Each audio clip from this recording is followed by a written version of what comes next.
Welcome to the March the 20th, 2023 meeting of the Baldwin County Commission. And at this time,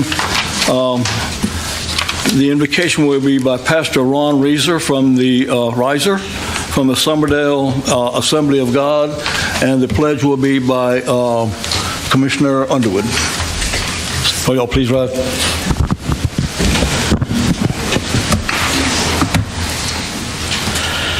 Good morning. Good morning.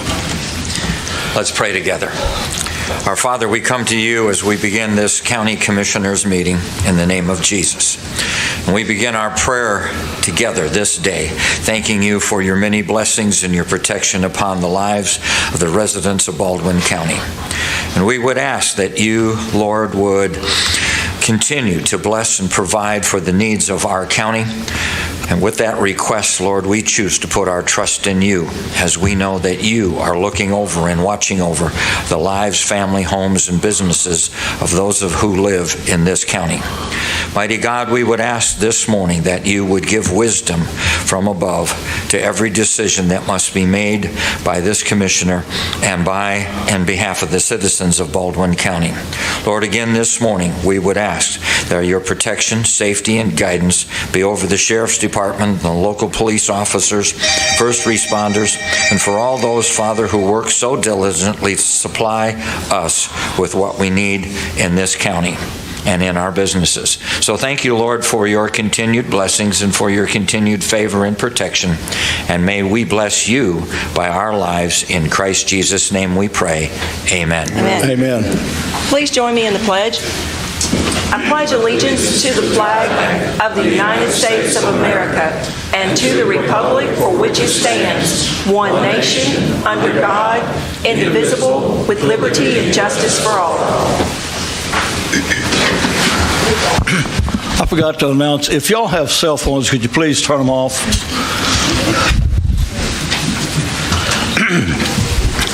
Okay, we'll get started. So do I hear a motion to approve the regular meeting minutes? So moved. Second. Got a motion by Commissioner Underwood, second by Commissioner Ball, to approve the March 7th, 2023 regular meeting minutes. Any further discussion? If not, all in favor signify by saying aye. Aye. The ayes have it. Next is finance, payment of the bills. Mr. Chairman, I make a motion that we approve payment of the bills and distribution of taxes which are listed in the Baldwin County accounts payable payments. Okay. Do I hear second? Second. Seconded by Commissioner Ball. Any further discussion? If not, all in favor signify by saying aye. Aye. Next is our consent agenda. Ron? Good morning, Mr. Chairman, Commissioners. Before you is your consent agenda. Please note for the record that there are changes on items CA2, CA4, CH3, and CJ2. Mr. Chairman, I make a motion we adopt our consent agenda. I'll second that. All right, got a motion made by Commissioner Ball, seconded by Commissioner Underwood, to accept the consent agenda. Any further discussion? If not, all in favor signify by saying aye. Aye. The ayes have it. All right, next is Ron. Next, Mr. Chairman and Commissioners, is Section D, which is presentations. We have a resolution 2023-49 commending Chief Roy Glenn for his distinguished public service.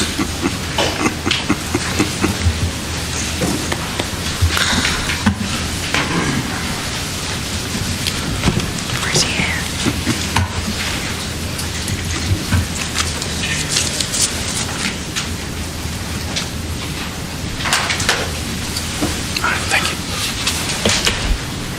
Come on up here, Chief.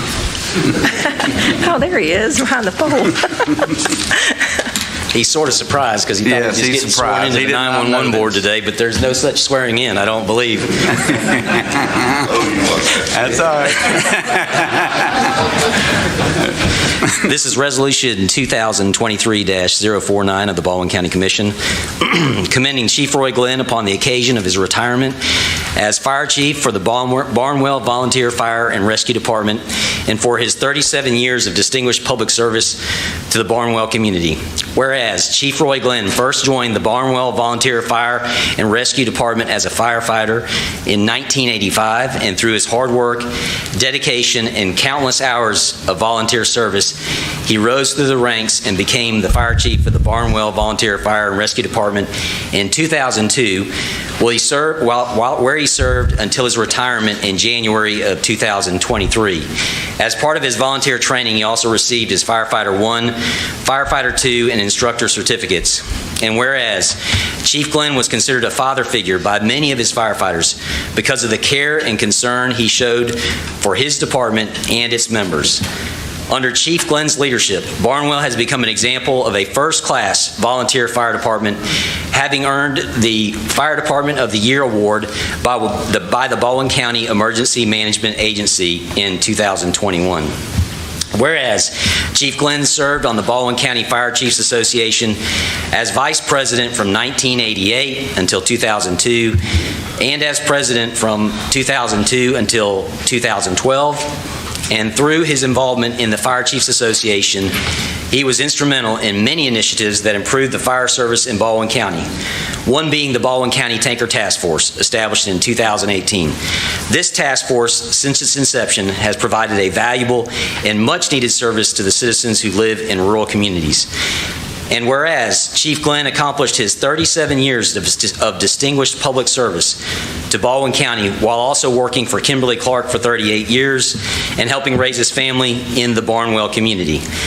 Now, therefore, be it resolved by the Baldwin County Commission in regular session assembled that the Baldwin County Commission commends and congratulates Chief Roy Glenn on his service to and accomplishments for Baldwin County, Alabama, and its citizens. And be it further resolved that a copy of this resolution, recorded in the official minutes of this honorable county governing body, and embodied as Resolution 2023-049 of the Baldwin County Commission, be conveyed to Chief Roy Glenn in sincere praise and as a small token of appreciation on behalf of all the citizens of Baldwin County. And further, Chief, we'd like to present you with a Distinguished Service Medal, which is on order by mail. We paid for the expedited fee, but still haven't got here yet. This is what it looks like. To recognize you for the tremendous contributions you've made to Baldwin County, its citizens, and the state of Alabama. You have set a standard of excellence in the volunteer fire service that is unmatched.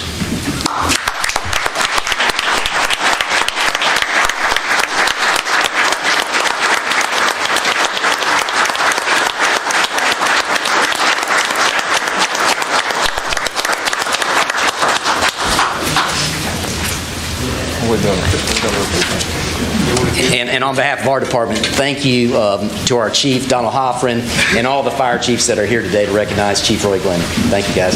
Chief, we're going to give attention to the commissioner.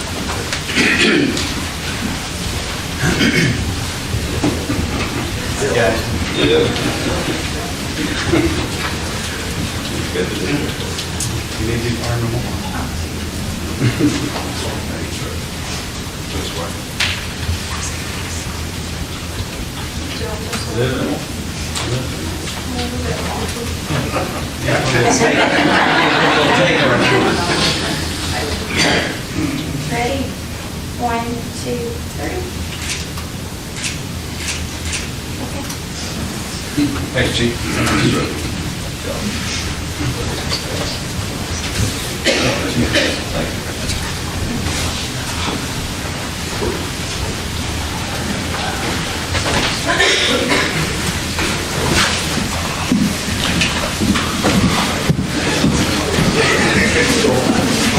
He's leaving. Hey, Glenn. Chief. Hey, don't leave yet. Wait. Don't leave yet. Wait. Start up. All right. Commissioners? Matt? Go ahead, Matt. Matt?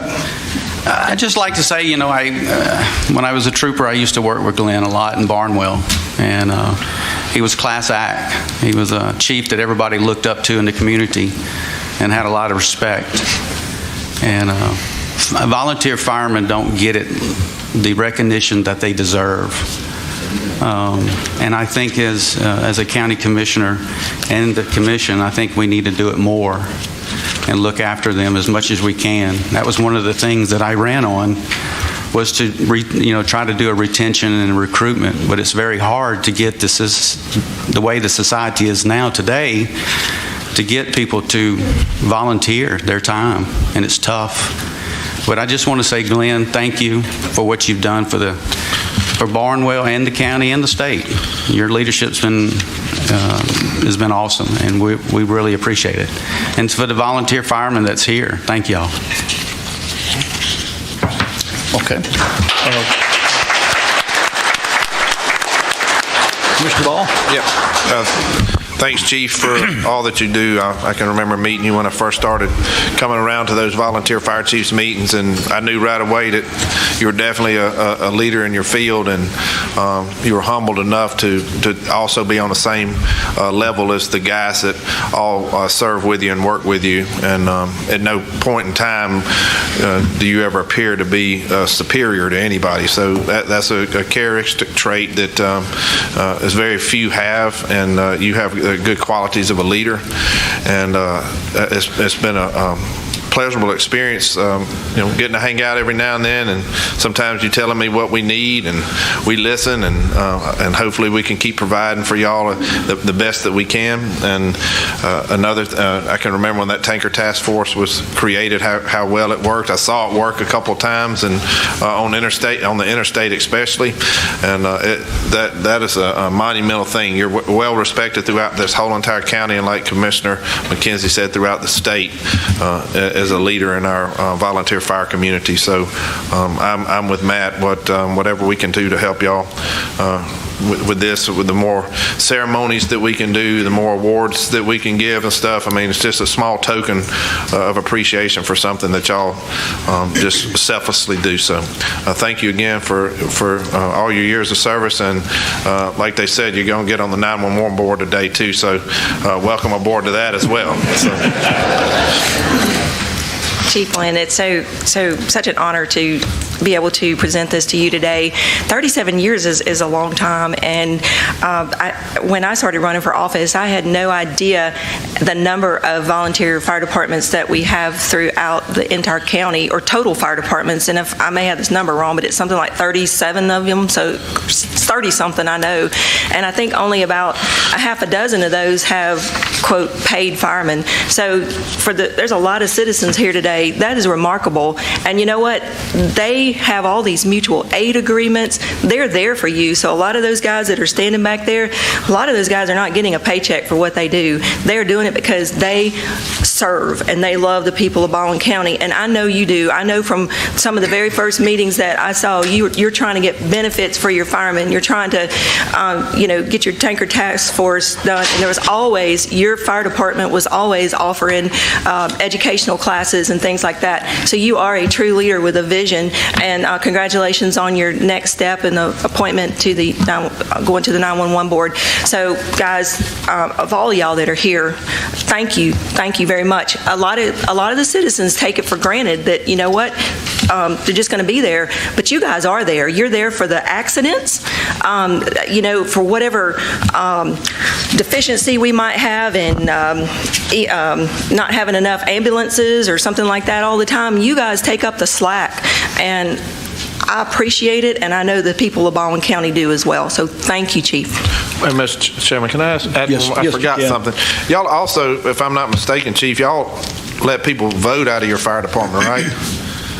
So, I mean, that in itself is a huge undertaking, because that's an all-day process, which takes some of your manpower to just make sure your building is secure while all the citizens get a place to vote. And I just wanted to also extend a thanks for you for allowing us to use your fire station for one of our voting precincts, because it's much needed in the size of this county. So I forgot to say that. And I just wanted to that's fine. Matt, I think you want to add something like too. Commissioner Ball, I forgot to mention this too, and Skip might mention this, but it's the family too that takes a lot of heat. So, with them being dispatched and gone all the time, they're away from their family. So I just want to applaud y'all too, the family that's here, what y'all have to go through. So That's it, Skip. Okay, Chief, thank you so much for all the years that you dedicated to the citizens of this county. 37 years is a long time to do anything. And to volunteer and, you've been very instrumental with helping us during hurricanes and all this other stuff. You've been there for us, for the citizens. And, I'm going to kind of go back on some of this stuff. We don't actually recognize our volunteers as much as we should. Because, I guess we just don't know about it. And if y'all would please, if y'all have anything in any of y'all's department, have somebody that's retired or just done something, that's commendable, let us know, and we'll do something for y'all to recognize y'all, because volunteering is something that is very, very, getting very scarce. People don't want to volunteer for anything anymore. And our fire departments are one of the biggest volunteers that we need in this county to help with the fire prevention of our property. And just, Chief, again, thank you so very much, and all the other firefighters that are out there. Job well done. And at this time, then, do I hear a motion that we adopt resolution number 2023-049, commending Chief Roy Glenn for his distinguished service at public service? So moved. Second. Got a motion made by Commissioner Underwood, seconded by Commissioner McKenzie. Any further discussion? If not, all in favor signify by saying aye. Aye. Aye. The ayes have it. Thank you so very much.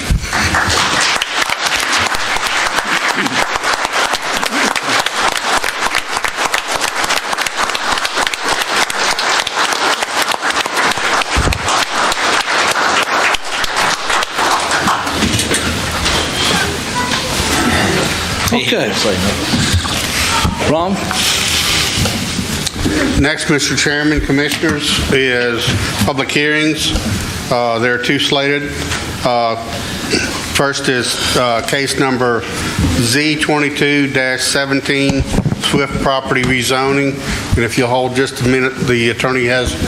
Yeah, Mr. Chairman, I just would like to note for the record that I have a conflict on this issue, and I'll be leaving the chambers. Okay.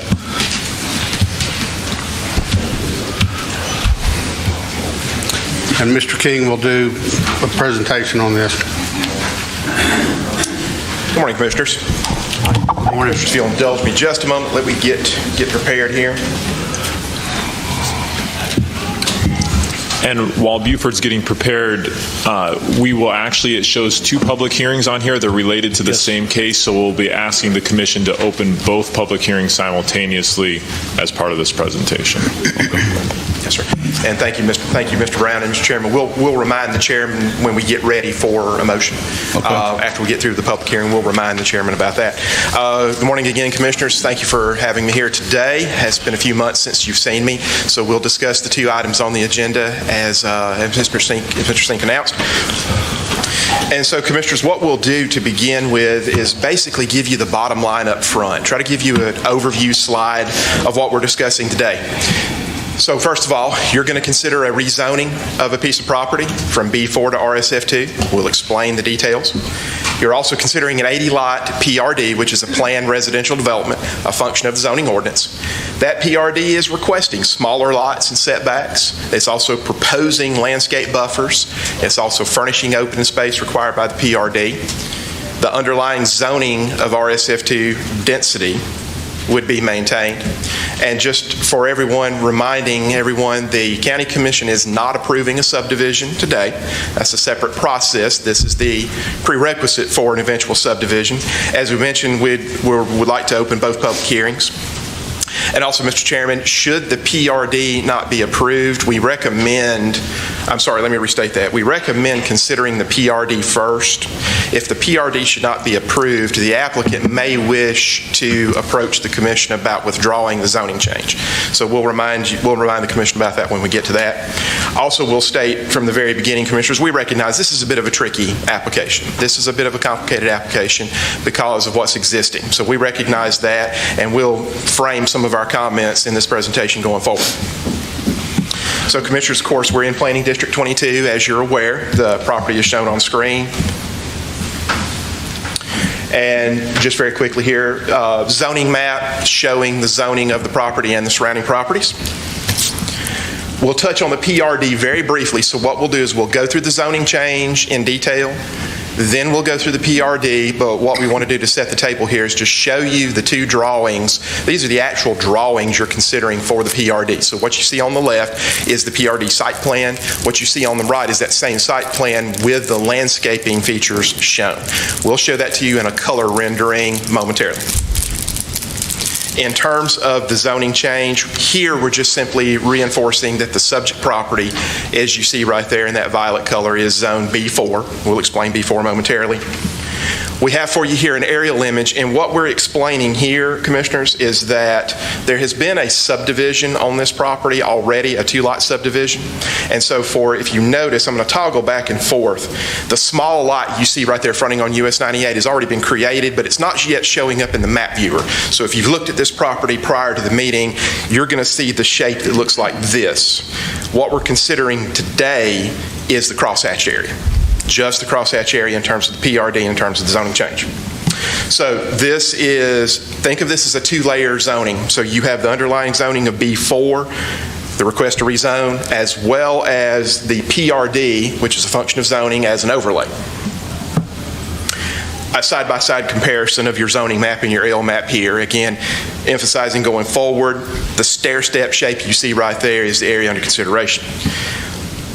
Commissioners, we're going to go through very quickly here a series of photos of the property and the surrounding properties. What I'll ask you to do is follow the yellow arrow as we go through these. On this particular photo right here, it's difficult to see the property because of the vegetation. This is in the right-of-way of County Road 91 looking east. What I call your attention to, and file this away, we will return to this in just a moment. You see the two notification signs that we're required to put up for a zoning change and for a PRD. There's a third sign on the far right. I'll explain that momentarily. So if you'll follow the arrow, this is the property immediately to the north, again looking in the direction of your arrow, and then looking west toward an existing RV park. Here looking at one of Perdido Bay Water's water tower facilities.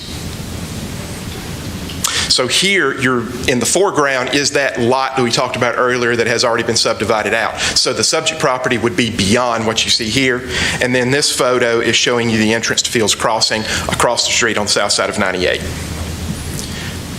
So the current zoning is B4 major commercial. There are several uses within B4 that are allowable uses we want to emphasize here that could be done right now.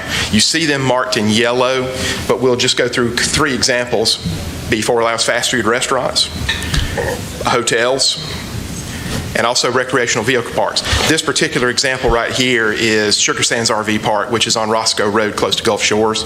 We wanted to show this one as a good example because, well, this is one that I've worked on recently, but you can see what an 82-unit RV park looks like.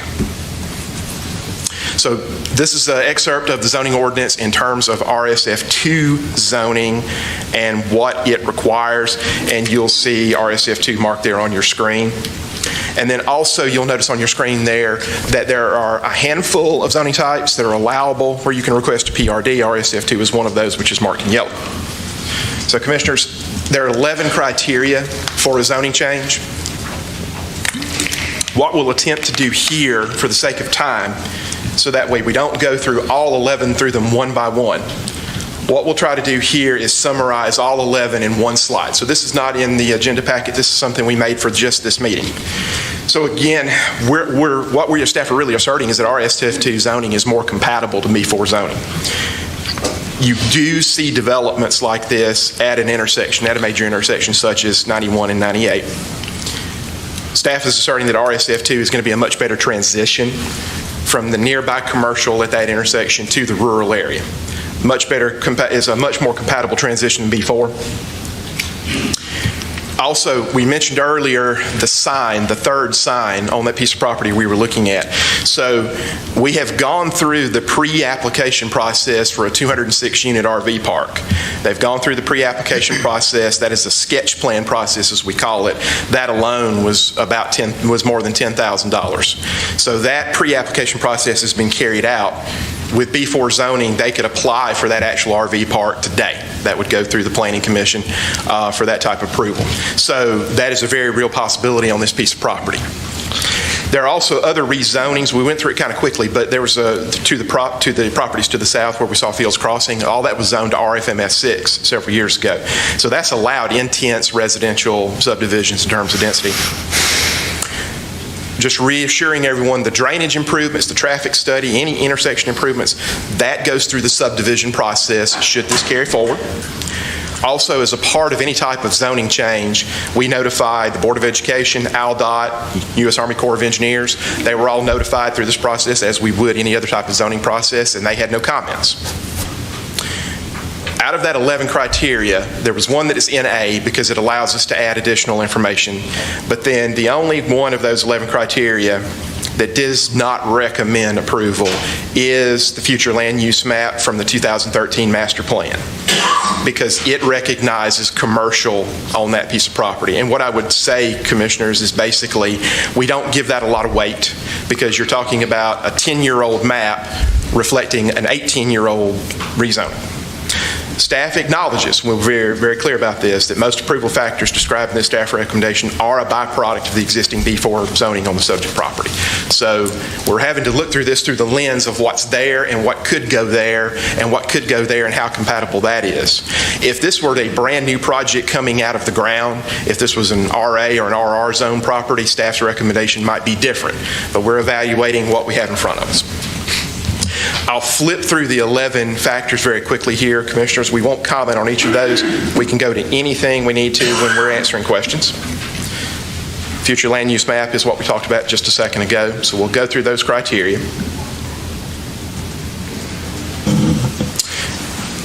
Very briefly here, commissioners, consulted with the Baldwin County Highway Department, and we thank Tyler Mitchell and Sean Mitchell with Planning and Zoning for assisting with this part. And basically they just reiterated the various factors we have to go through when this gets to a subdivision should it be approved today. So to summarize the 11 factors, we have a checkbox on all but number 3, which is the old 2013 future land use map that references the 2018 rezoning to B4. So that places us where we are here, commissioners, in terms of B4 to RSF2. I'm going to pause here just a moment for a voice break, and we'll launch into the PRD itself. So, site plan that we saw earlier. A brief note on this, commissioners. So if the PRD is approved, you notice this looks very much like a subdivision plat. So this is a PRD site plan, and what would happen is if the PRD site plan is approved, the subdivision that is submitted must be in substantial conformance with this PRD site plan. It's logical for the engineer to go ahead and contemplate what that subdivision plat would look like when they're putting together the PRD. Some basic background information here that we won't need to go into detail right this moment. We're launching into here, this is from Article 9. This is part of the zoning ordinance that describes how you get a PRD. Really, the note here primarily is just to reemphasize again, if you get a PRD, you're not approving a subdivision, they go through the subdivision process. But 3 bullet points here, or 3 balloons here to call out. We talked about this briefly earlier. Only certain zoning classifications allow you to request a PRD. That's up there at the left. RSF2 is one of those. You notice in the middle balloon call out right there, what that is stating is that the underlying zoning's density must be maintained. We'll explain how this one complies with that section. And then the last balloon you see there, you must have at least 5 acres to request a PRD. This is just over 29 acres. We'll talk briefly here just a moment, Commissioners, about some prior proposals on this piece of property. So what you see on the left, this was an application that was withdrawn. It would have gone through the approval process in July of last year. So this request was to rezone it from B4 to RSF4. RSF4 allows lots as small as 7,500 square feet.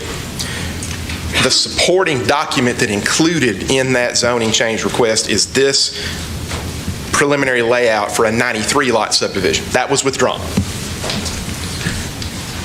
Right here, that is also available right now under B4 zoning, this image that you see on the right is on that sign that is on the side of the right-of-way that we talked about earlier. And this is for a 206-site RV park.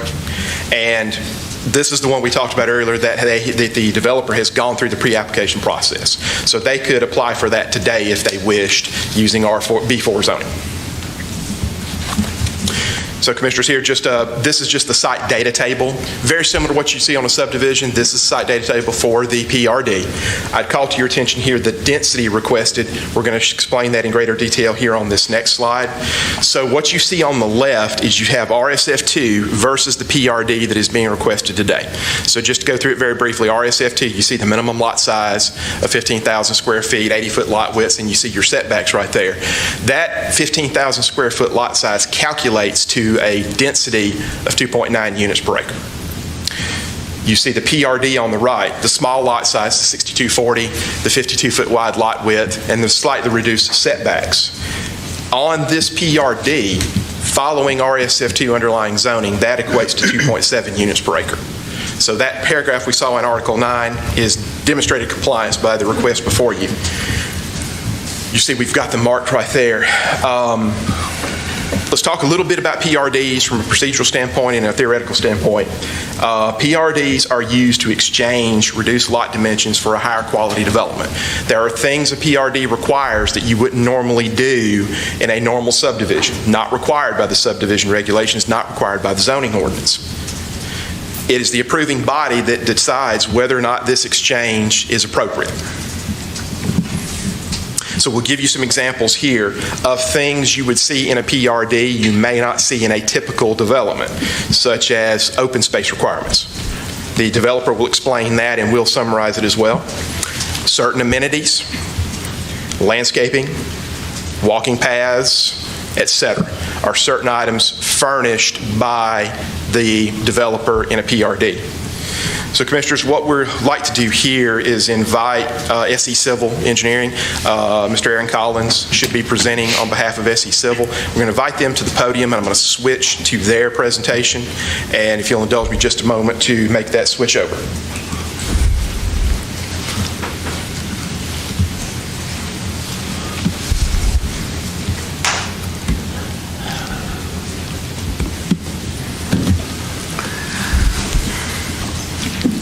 Get their slideshow to launch. 52 feet. Okay, Mr. Chairman, we're ready to go. I'll switch. I will turn it over to the developer. Okay. Morning, sir. Morning. Yeah, use your right and left. Thanks. Thank you. Good morning, Chairman. Good morning, Commissioners. Good morning. Buford did such a great job. I don't even know if these slides are going to be worthy anymore. So my name is Aaron Collins. I'm with SE Civil, and we're here to present our case for this PRD for Timberland Trace. I want to go over a few things here. As you can see by the overall plan here, we got a lot of, this is our pretty picture. A lot of landscaping is going to be added to this project. A lot of buffering for the neighboring properties. This is a site map. Buford's already covered this pretty well at 91 and 98. This image here is just to reflect a little bit about the area. Some of the businesses are in there. You have some antique shops in there. You have a farms and produce section over there. You have a landscape company. You have an RV park across the street adjacent to us there. And then you have a couple subdivisions just to the south. This is the zoning around us, I think, which Buford has also done a really great job at reflecting here. We got some pretty intense usage here, a lot of B4. Actually, our property is currently zoned B4, as you guys know. We're bordered by some RA, so it's a pretty good transition for us to go, to what we're requesting was RSF2 here. A little bit about the project totals here. The specifics, we're just over 29 acres. We're currently zoned B4. We're requesting RSF2 as part of the planned residential development. There's 80 lots in this development at 2.73 units per acre. Common areas is almost half of this property. It's 45%. Our open space is roughly half of that space, which is very usable space, and we'll go into that in a minute on the usable areas. Impervious area, around 7.76 acres, which is roughly a quarter. 78 of the 80 houses back up to a common area. On to the right here, you can see a typical lot layout. Looking at this image right here, you can see where we're adding a lot of concrete sidewalks in the common areas, the useful areas where the kids will be playing and stuff like that. A lot of buffering all around this project that we talk about. For the most part, there's about a 40-foot buffer around anything that we have. We've also limited the rear fences on these properties to 4 foot high. The objective here was to not create, an enclosed area for these kids while they're playing, or people that are using the areas, the open areas. Again, this is the south end of the project. A lot more vegetation or landscaping buffering we're using to shield this project. And then also another one to the south entrance there. We'll go into typical homes a little bit.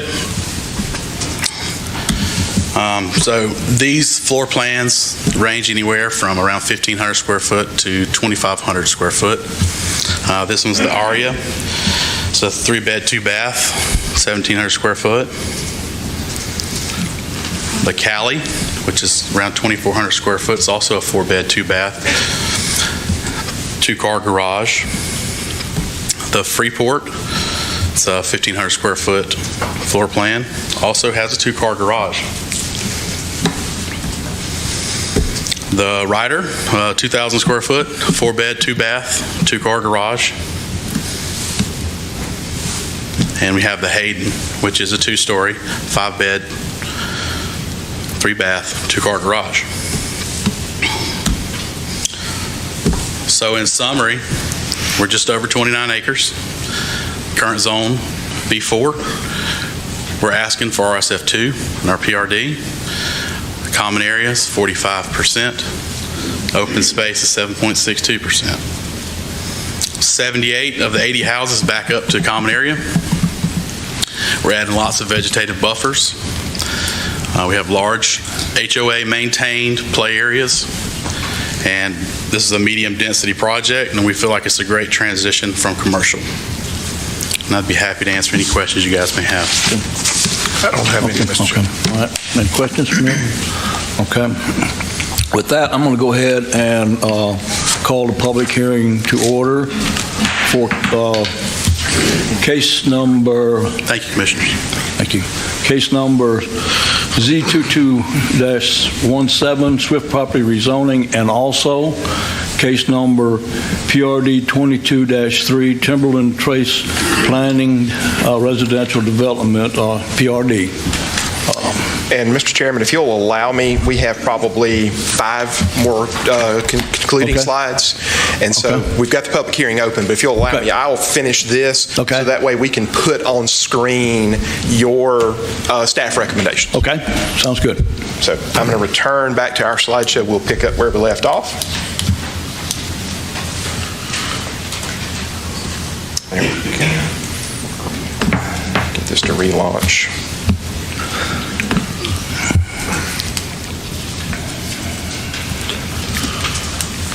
There we go.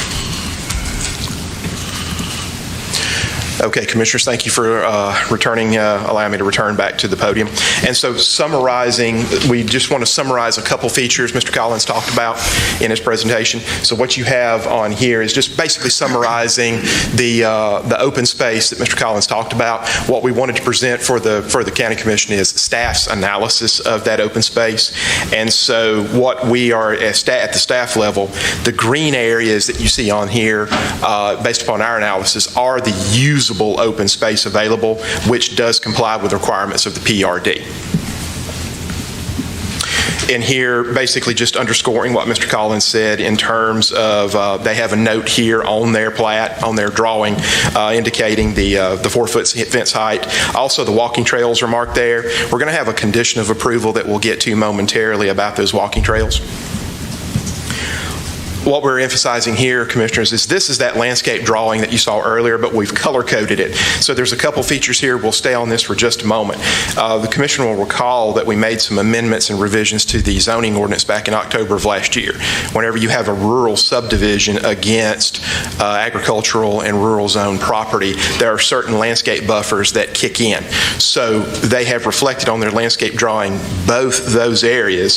So you'll notice, for example, when you have a 20-foot landscape buffer adjacent to RA, as well as a 25-foot adjacent to B3 and B4, and then a 10-foot adjacent to RSF1. But what you'll also notice on the west side, there are certain things they're proposing voluntarily. So, for example, an aesthetic buffer on that west side against County Road 91, that's above and beyond the requirement of PRD. One of those items that they're furnishing is a part of the PRD. Also, if you look in the area in yellow, the areas in yellow are the plantings they will install. The areas in green are the areas that they will preserve. The existing vegetation you see in the inset map, they'll preserve. So the areas in the red ovals in your aerial inset map show the areas they have to furnish, and then the yellow areas, the blue ovals show the areas they're furnishing above and beyond the requirement. You have that because staff was concerned you have the situation you'd have a residential subdivision should this be built up against a B4 zoning.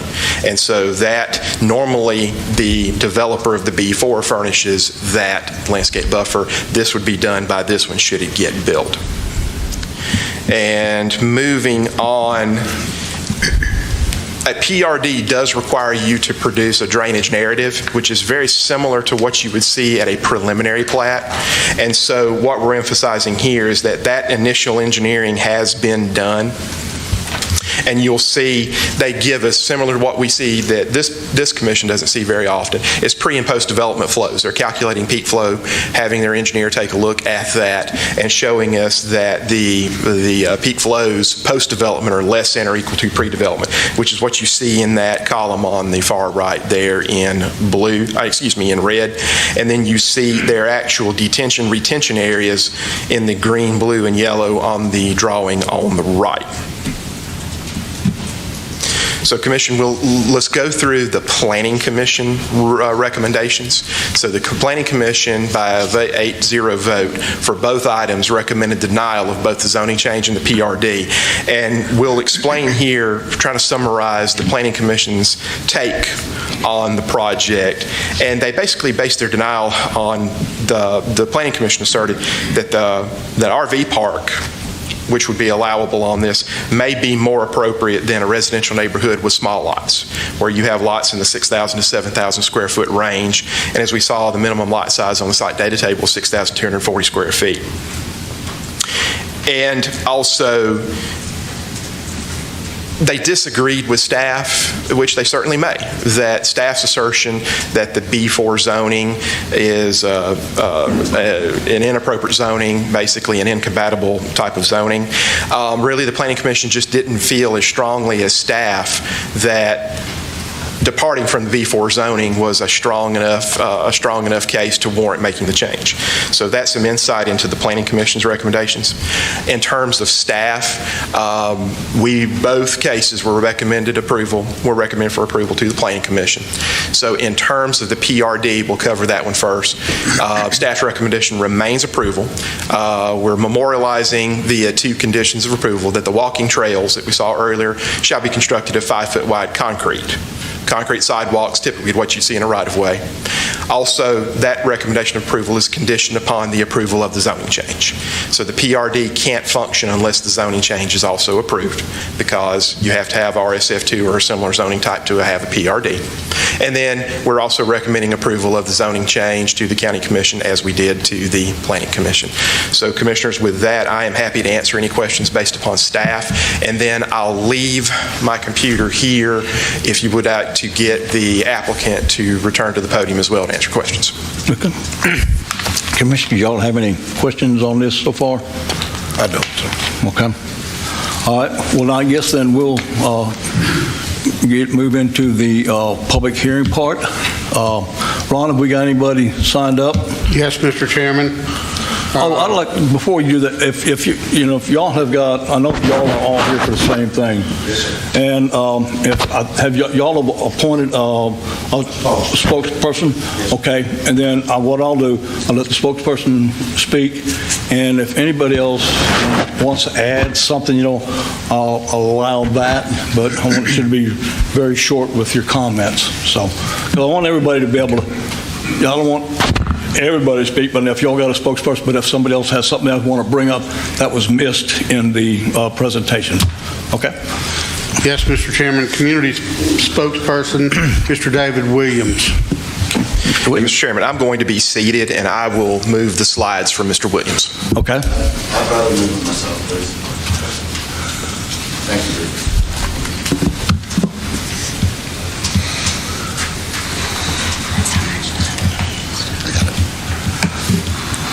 Good morning, Commissioners. Good morning. First, before I start the presentation, I'd like to thank all those that showed up today or have voiced their opposition to this via emails, letters, or phone calls to you. The data I'm about to present represents the input from hundreds of people in our community, thousands of people in our county, and information gathered at town halls that I've hosted, community civic center meetings. I'd also like to thank Commissioner Underwood, because in your previous cases, I've watched the due diligence that you've done on the research gave us a guideline to operate by to collect our data.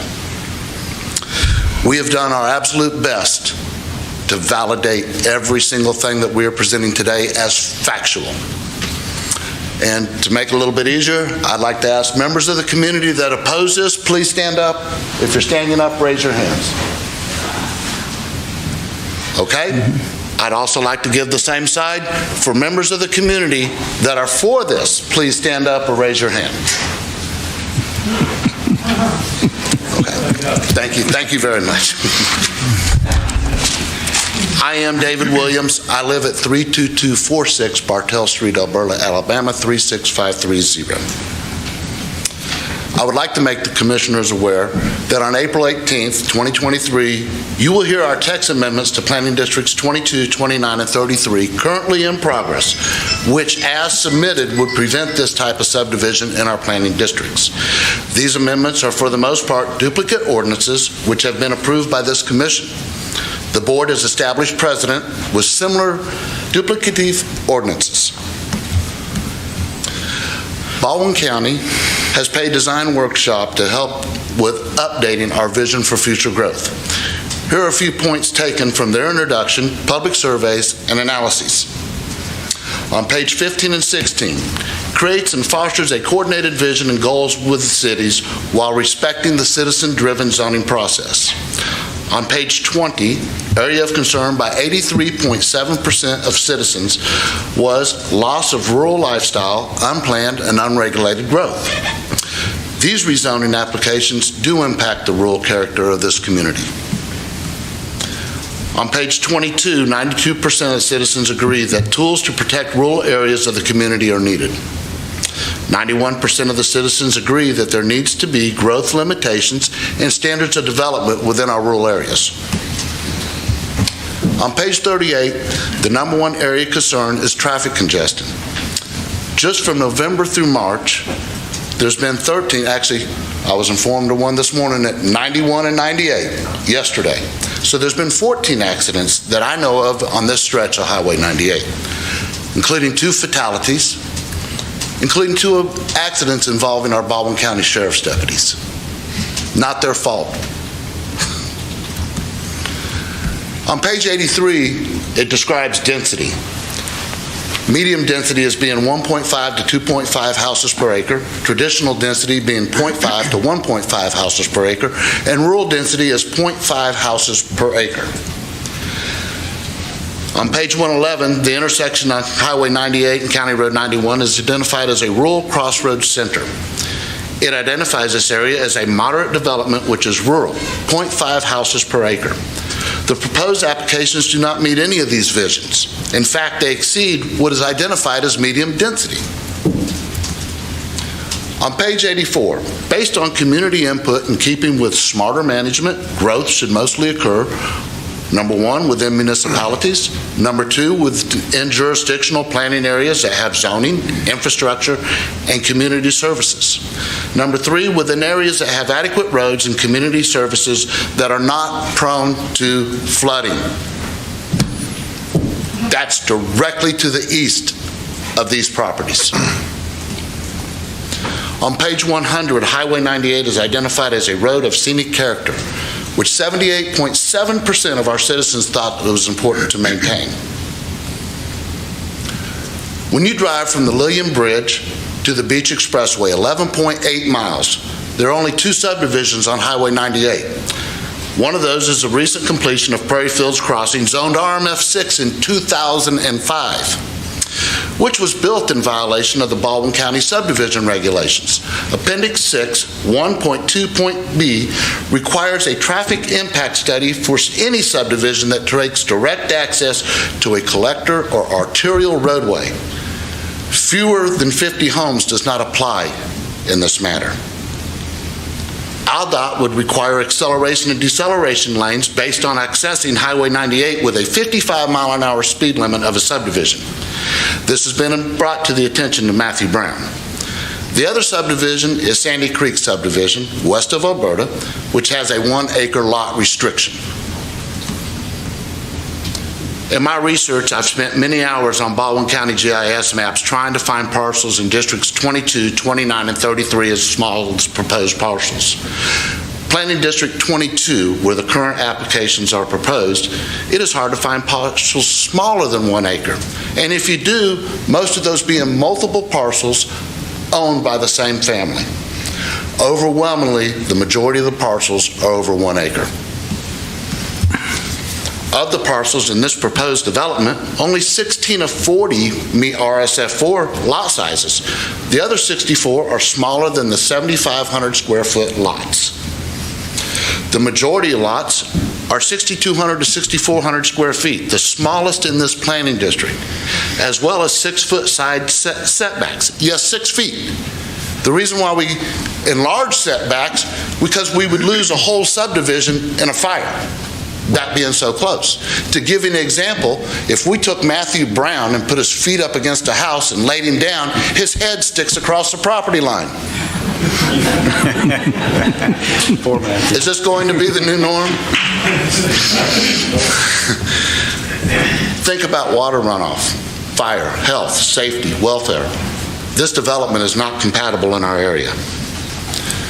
Planning Board Commission member and Vice Chairman Brandon Bias stated, quote, "The zoning that there now is wrong," unquote. And, quote, "Even making it better, this is not the right zoning," unquote. Last year, the Planning and Zoning Commission recommended denial of RSF4 zoning for this property, which is lower density than the proposed PRD. If it didn't fit then, how does it fit now? And I want to clarify something. They showed the slide up here showing a 2.7 density. All right. If you take the 17 acres they're packing 80 houses on, that's a 4.7 density. All right. So we can say, yeah, we got this. It's only 2.5. No, you got 17 acres with 80 houses on it. Density that is out of this world for our area. Infrastructure is not set up for this amount of growth. Our water and sewage system already has issues, and to my knowledge, has not changed anything to support this growth and prevent further damage to our land and waterways. Leslie Gahagan from the Wolf Bay Watershed said, and I quote, "With all development, with all the development, it does tend to show some water quality issues, unquote. She also stated, quote, so it's not a perception of a problem, it's actual data, unquote. During our 4-day cold snap in December, the majority of the residents in this area had numerous power outages for extended periods of times and loss of water. This does impact our health, safety, and welfare. If we keep adding without improving, we just continue to affect more and more people. There is no reliable internet, high-speed internet available in this area. CenturyLink is a provider.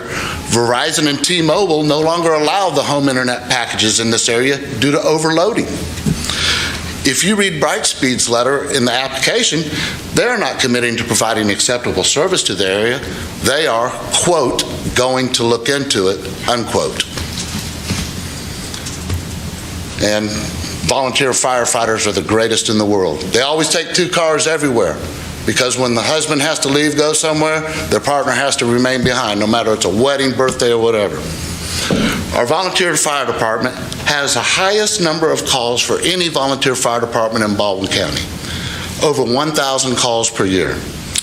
In a 9-month period from March of 2021 to December of 2021, they ran 975 calls with 43 motor vehicle accidents. From January 1st, 2022 to December 31st of 2022, they ran 1,013 calls with 53 motor vehicle accidents.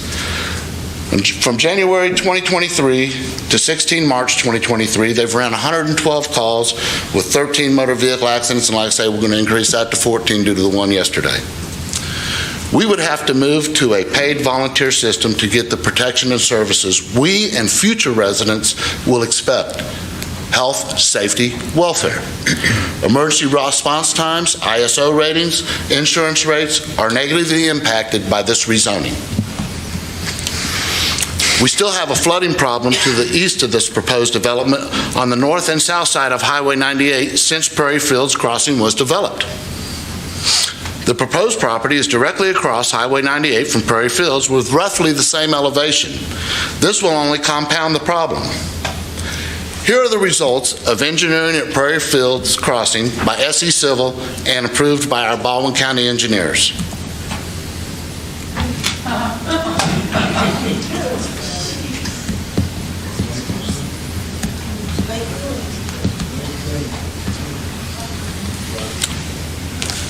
We have signatures from the residents of this area affirming that the flooding still remains a problem.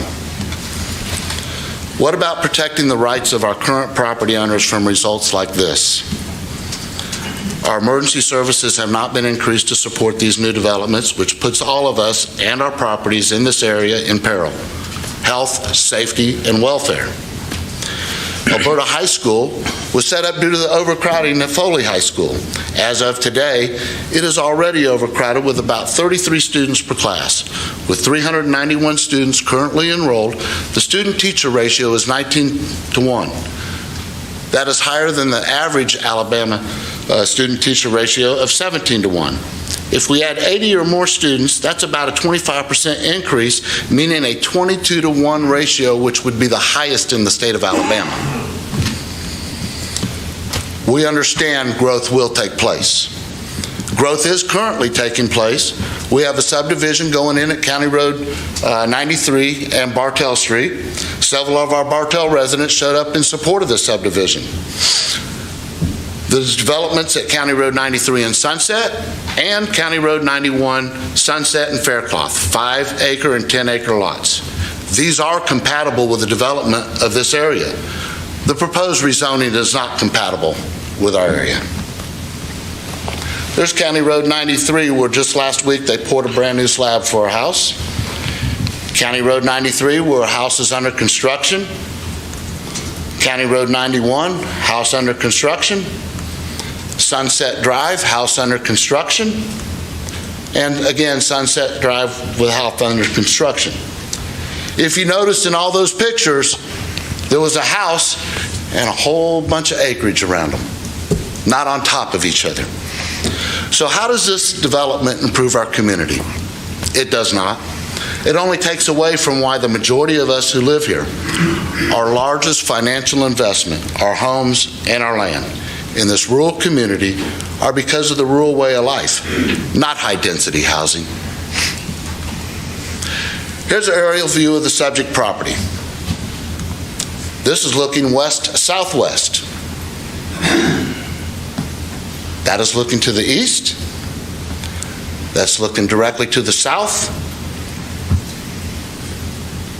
South-southeast. Looking to the north. This is the opposite of what Design Workshop discovered and recommends in their analyses for future land use in Baldwin County. This is the antithesis of rural. Our text amendments propose a neighborhood center node at US 98 and 95 that is compatible with the future land use guide. The proposed rezoning of this property has been ongoing for almost a year. The citizens have had to deal with this. So that's why if they asked to withdraw and they didn't do the 7-day required withdrawal in writing, I say you hear the case. So let's stop putting our citizens through this. Commissioners, I've heard all the opposition at the public hearings. I've read all the public comments. I've hosted town halls, attended community civic meetings, but I've yet to talk to even one person in this community who supports these applications, just like you saw here this morning.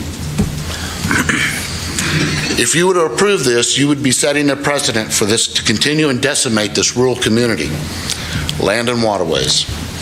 There are 2 properties less than 1 mile from this property that developers have tried to get approval for medium to high density subdivisions.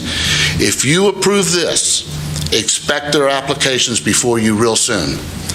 Those would add a minimum of 330 homes in less than 1 mile on this stretch of Highway 98. I'm sure others will follow after that. 2 other members of our community, plus myself, called a meeting with representatives of FC Civil and D.R. Horton to try and come to a mutual agreement on the development of the subject property. It was stated that what the community desired, which are parcels that would be compatible to this area, quote, would not be profitable, unquote. I have called David Dill at SE Civil with 2 other considerations, but he has not returned my calls. With that said, are you willing to vote for their profitability or the citizen stakeholders that elected you to represent them, who have overwhelmingly voiced their desire to maintain our rural character and growth within the guidelines of the Baldwin County Vision for Growth? Unless this comes from the public hearing of the Planning and Zoning, quote, unless information to the contrary is revealed at the public hearing, staff feels this rezoning application should be recommended for approval, unquote. We just outlined information to the contrary over 20 times. March 2nd, Planning Commission board members voted unanimously to recommend denial. However, when I asked Matthew Brown after that vote if he would be changing the recommendation from approval to denial, he said, quote, there was not enough information to recommend denial, unquote. I'm not sure how much more in detail we could go. All information we have presented is based on actual data. So why is Matthew Brown going against the Planning Commission board members and against the citizen stakeholders of this community? It can't be affordability at $300,000 to $500,000 per home sales price anticipated, and that's according to their application. It can't be lack of inventory with 49 homes for sale in the Lillian area at or under $500,000. Purchase price of 1 acre of good buildable land in this area ranges from $20,000 to $35,000. I am sure I could purchase an acre and build a home for less, maybe far less, than $500,000. Terra Nova subdivision, which was built in 2022, still has 10 homes available. 1 is a red tag sale. Alberta has an estimated 600 new homes being built now and in the near future. So why is Matthew Brown promoting this rezoning as better for this community than an RV park, a grocery store, a collection of small businesses, or anything else for that matter? If this community prefers B4 or any other zoning, why should Matthew Brown care and continue to promote this rezoning? How is it that there is another active application on this property from 17 June of 2022 by the same applicant that's not in the RV lot business? They don't own a single one. Businesses do not impact our infrastructure as dramatically as a subdivision. They do not impact our schools, nor do they inhibit growth. A business serves the community. A subdivision does not. At the public hearing, March 2nd, Matthew Brown stated that the staff recommendation is predicated on the fact that existing zoning is B4 and RV application has been applied for.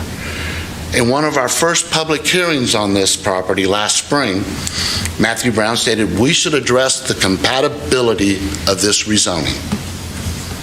So based on his comment and the presentation they did today, they may feel this is more compatible with B4 zoning, yet they failed to address how this rezoning for an 80-home subdivision with 6-foot side setbacks is compatible or benefits this area, because it is not compatible. Planning Commission Board Member Diane Burnett summed it up saying, quote, "I do have a problem with it's an urban-like development within a rural area," unquote. And, quote, "it's more about density than use," unquote. As a representative spokesman for our community, I respectfully request you, the Baldwin County Commissioners, whom have a fiduciary duty to the citizen stakeholders of this community, to vote for denial of these applications. Thank you for your time, and I'd be happy to answer any questions you might have. Commissioner Joel, have any questions of Mr. I don't Williams? have any questions. I have one question. Yes, sir. So you're saying that the community wants to keep it as a B4? We would prefer it not to be a B4, but we'll take B4 over high-density housing that do not belong there. We actually have 2 potential buyers that if this does not go through, they want to purchase the property. I guess I've only been here about 6 months and I'm learning this, so you got to bear with me on this. This is a lot. Sir. I guess my question is to the community, if it does get changed, just saying if it gets changed to RSF2, are y'all going to be opposing that? Well, yes, and then like I say, if we're trying to stay compatible to the area. Sure.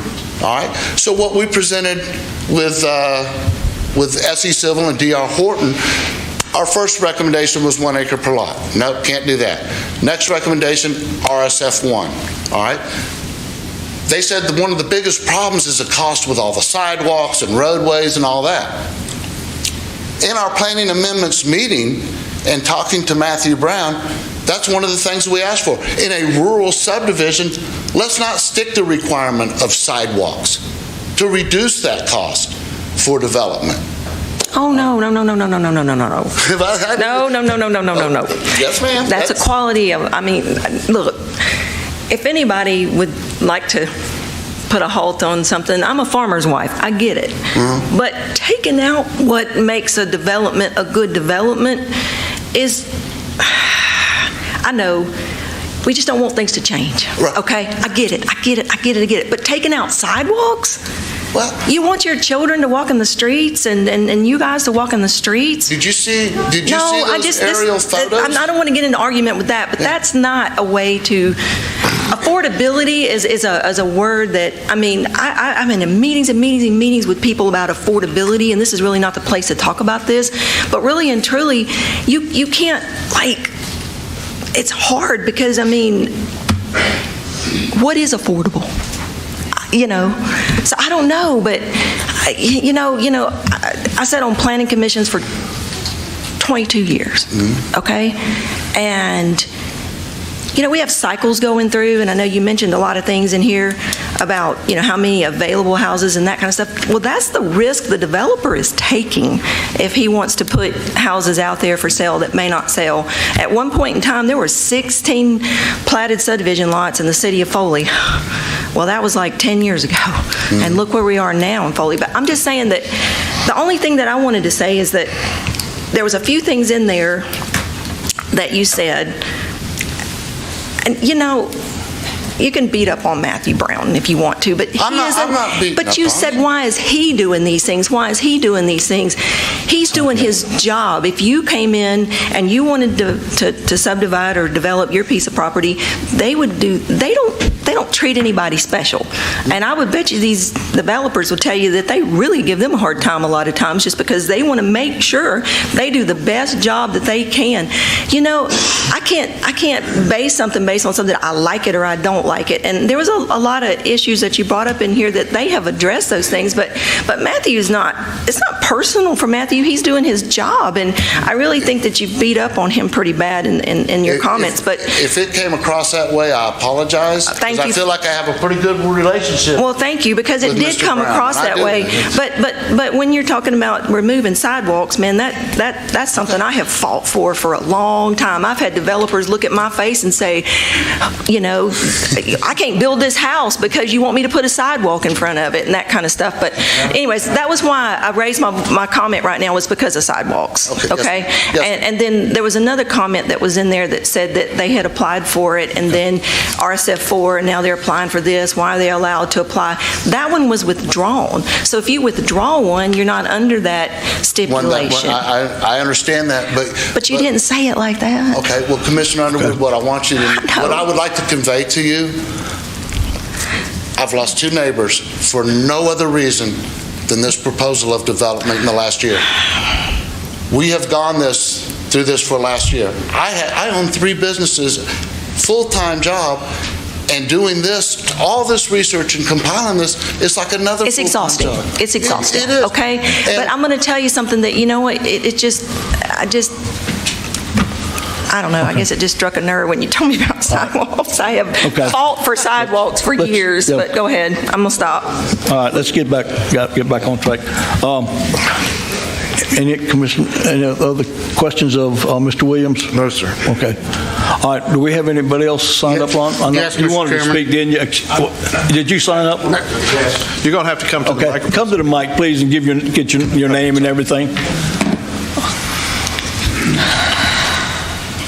I just wanted to tell Ms. Underwood that was not in the last planning and zoning we meted, the board, they're the ones who brought up the no sidewalks, not us. So, but anyway, all this that Dave said represents what all of us want here. And like I said, we're not opposed to the growth. We're not opposed to subdivisions within reason. And that's all we're asking for. And if that sounded like he was attacking Matt Brown, because Matt Brown's been the only person that we have contact with. And every time we try to meet with him and this always keeps coming back. And so Dave didn't mean any harm by that. Okay. It was all just, that's our contact person. That's who we're trying to go through. Well, that's okay. All right. Well, thank you so very much for your Sir, comment. what's your name, sir? Robin Gamble. Okay, Ron, who's next? Is anybody else have something that they want to add that's, that we haven't heard? Well, no, let's, all right, okay. Please state your name and. Mr. Chairman, members of the commission, I'm Bill Moore. My wife and I live on County Road 91, just down from where this subdivision is proposed. Excuse me. One of the things that you have the opportunity to do, and our last opportunity to address, is the impact on quality of life. If you change this zoning the way the developer wants you to, then they go into a totally different regime of evaluation. It becomes a box checking exercise. Did you have this piece of paper? Did you do that? So the impact on our quality of life. My family represents 6 generations in Baldwin County, and ain't nobody come here because we wanted to have higher density. Nobody stayed here because we wanted higher density. They want higher density right in our backyard, and they want to dump water in places where they don't go. There's a bit of sleight of hand in their presentation. They talked about the reduction of drainage onto Highway 98. Well, we're thankful for that because it's wretched now. But what they don't point out is they increased the drainage over onto 91 in order to get that. So, and they got approximately 29% of impervious surface that they're putting in. They're not helping drainage, and it's a sleight of hand to suggest to you folks that they are. But again, please help us preserve our quality of life. That's why we're there. That's why we want to be there. We don't want it destroyed by what they're trying to do. Thank you very much. All right, thank you. All right. Please state your name. Barbara Pryor, 8692 County Road 91. I believe that each and every one of you have followed your heart when you wrote your mission statement. Quote, to provide customer-focused service to people who live, work, and visit Baldwin County so they can enjoy a safe and striving community and experience our unique heritage and natural resources. You even display your symbol up here from 1809, which I think represents all of that. Your hearts recognized our unique heritage, the farming, and our natural resources here in Baldwin County. This heritage and our resources must be protected. As far as the sidewalks and all this, I have seen this with impervious surfaces. This density, you've got roads, sidewalks, trails, and they've chosen concrete for the sidewalks, and that's the most impervious. I mean, even asphalt is not as impervious. But when you cover all this land with your house footprint, all that, you really have the drainage. And I've seen that drainage coming off from those 2 developments just south of this. When they were building those, they flooded the Castlebaum farms. They flooded our cattle out down there. And it was a mess. And I've got photographs of it. It's just billowing up onto 91 and coming up out of the little drainage ditch and everything, what they did when they did that. And I have photos if you need those. But please follow your hearts.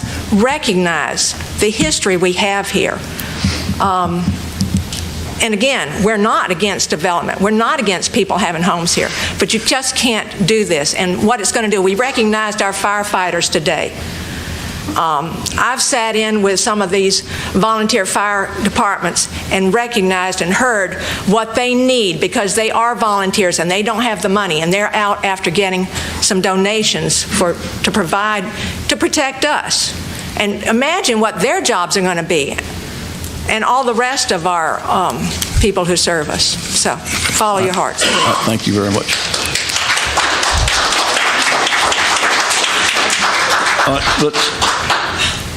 How y'all doing? I'm Willie Pope. I live in 32369 US Highway 98, Lee. I own a multicultural barbershop, first in Baldwin County, so I'm not on no racist stuff. But the thing is, all the pictures y'all show is not the community where we live at. And I'm very emotional about this. For 50-some years, I lived there, and we never had flooding. Now y'all washing our lands out, the development. I mean, I wanted to grow, don't get me wrong, but don't destroy us while you're growing. On 98, in the last 2 years, we had to change insurance policy in my mom, them house and everything, flood insurance, because we got destroyed twice. Y'all seen the pictures. I don't know what to tell you, but if you live there, what y'all want to happen to y'all? I mean, for over 100 years, like I said, I'm 51, and I never seen it like this in the last 2 years. Skip, you know my father and Mr. Whitehurst. So me and him had dealings at the last meeting. But all I'm saying is, don't cause a problem and try to fix it, and we pay the ultimate price for it. We can't get out on 98, a lot of traffic. My mom lived right across from the subdivision, but yet no picture of our house. You got all the pretty land, but it's a whole community right there that been paying the ultimate sacrifice of spending their money. They fix what these people, development, done fucked up. And I'm sorry about using the language, but it's how I feel. Yeah. Well. So if y'all can take it upon yourself and think if it was your people, your parents, or whatever, it's not a black and white issue. It's about survival right now, and we are losing. Okay. We're losing everything because of development coming through. All right. All right. Thank you much.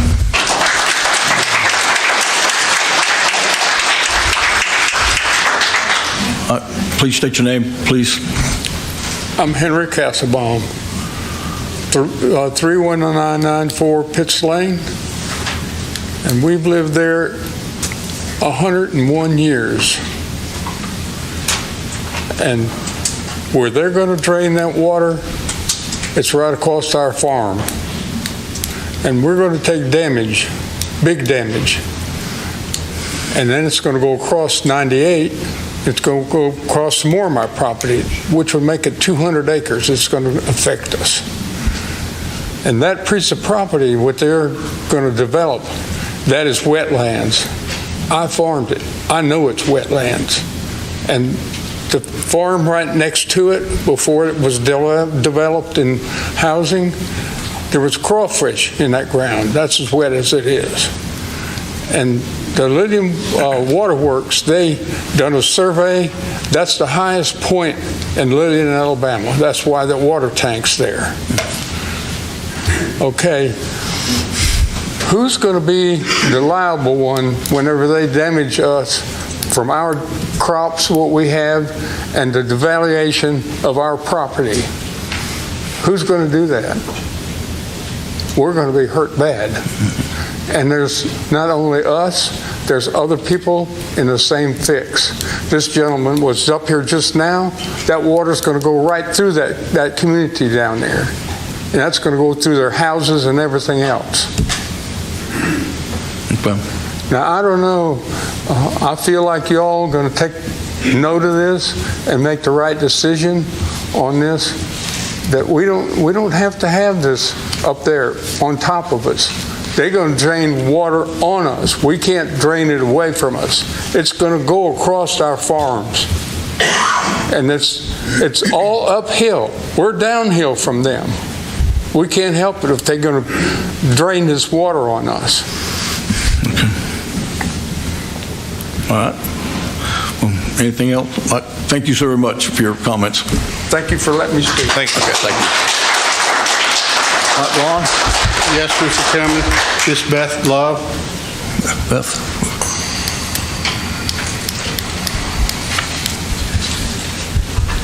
Hi there.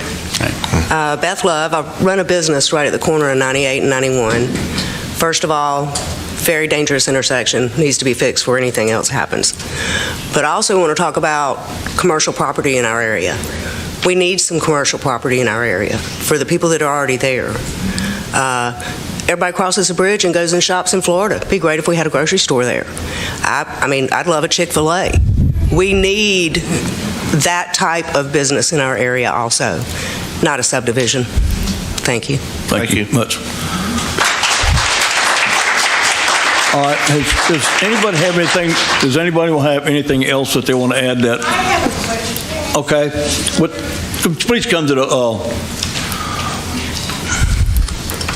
I have a question to ask. Please state your name. I'm sorry. My name is Andrea Andrews. I live on 10696 County Road 91 South. I've been there 25 years. I moved there because I wanted the country life.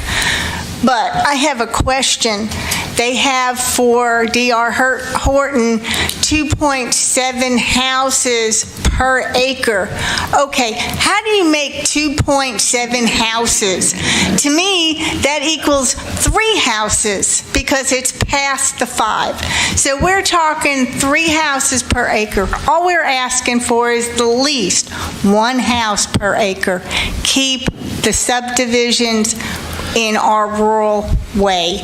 We're not asking to make totally get rid of it if it's going to end up, but please go our way. Help us keep it rural. And yes, I wouldn't mind having a grocery store there sometimes, because sometimes it gets annoying over at the Dollar General because they don't have everything you need. But really, we have been there. I have been here 25 years, and it's a drop in a bucket compared to some of these other people. I moved there. A lot of people I know moved there because they like not having neighbors right on top of us. Okay. Please keep our way of life. Thank you. Thank you. All right.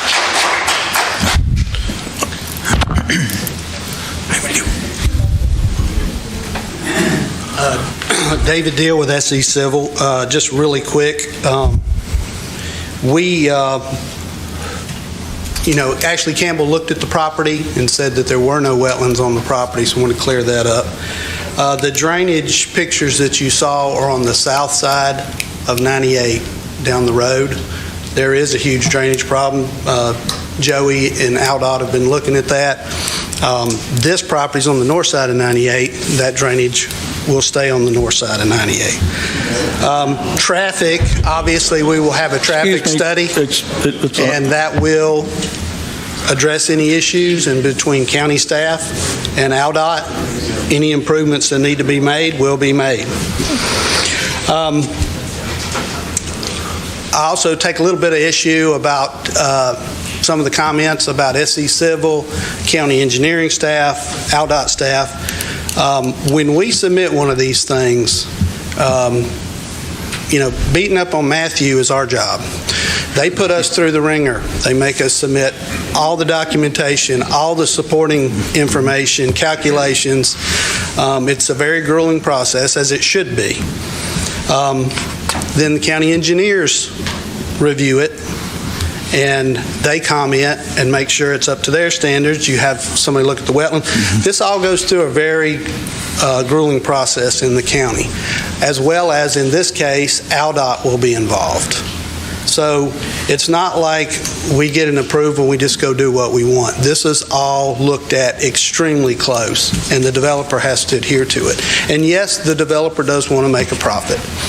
Just like Mr. Williams, if he takes a roofing job, he's not going to take a roofing job where he doesn't make any money. That's always a factor in any business endeavor. I'll be happy to answer any other questions you have. All right. Any questions? All right. Thank you. All right. Please state your name and... I'm Stephanie Bart. Oh, this is really low. I'm Stephanie Bartle. I live at 32813 Bartell Street.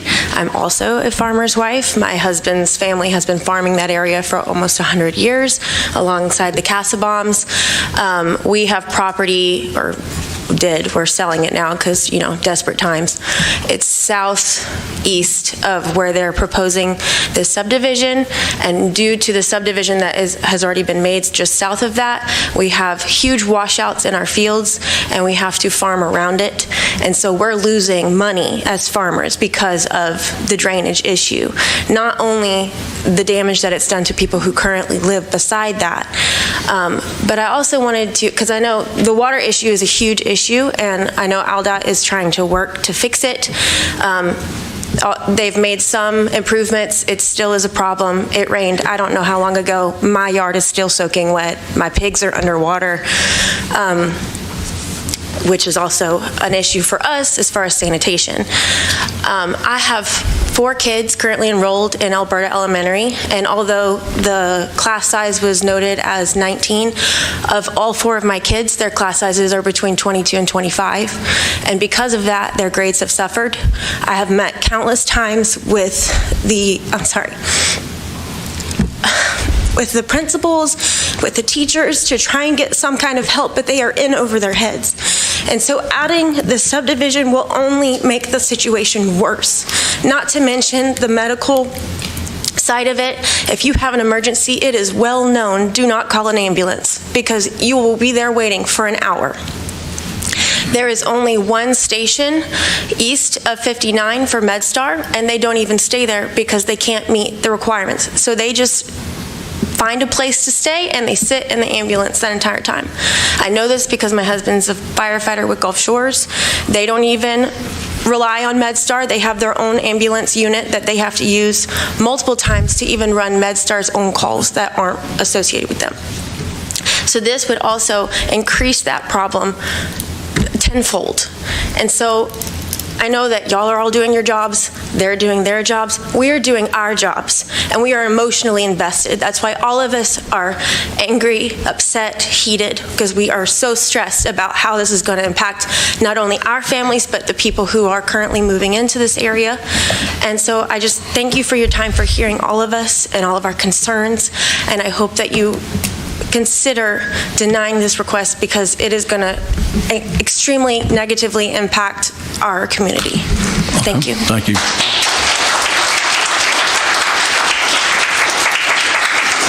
Okay. All right, we got a couple more. All right, please come up and state your name and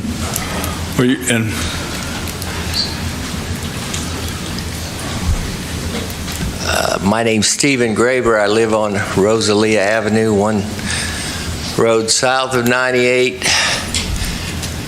Something I have not heard addressed, which I see every day, is Highway 98. I came here, Highway 98. 2 people passed me that shouldn't have passed me, almost causing head-on collisions because it is so busy. The last 3 years, it is crazy. But what you have not addressed, Florida's doing the same thing. Drive to Pensacola on Highway 98, subdivision after subdivision. There is no road. There is not enough road to handle all. And people, they live in Alabama, work in Florida. 27 years I worked in Pensacola. I had to go 98. People live in Florida, work in Alabama, and they're all in a hurry. And they're all, like I say, the number of traffic accidents, I just wonder how many people you're going to kill by letting this kind of growth go. It's already killed several in the last few years. Okay. All right, thank you. That's all. Thank you. I think we had a gentleman in the... Thank you.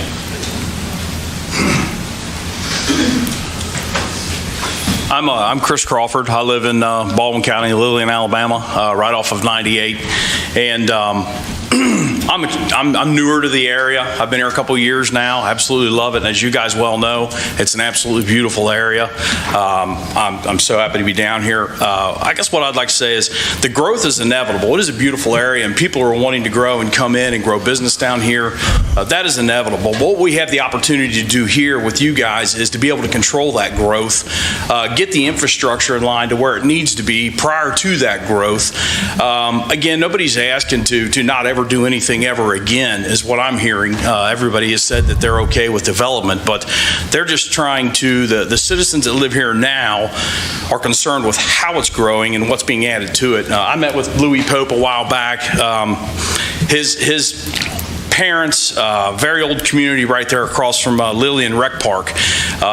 Normal rainstorm. It wasn't Hurricane Sally or anything silly like that. It was just a normal rainstorm. It was completely flooded. I was just driving up 98. I got hit 3 times.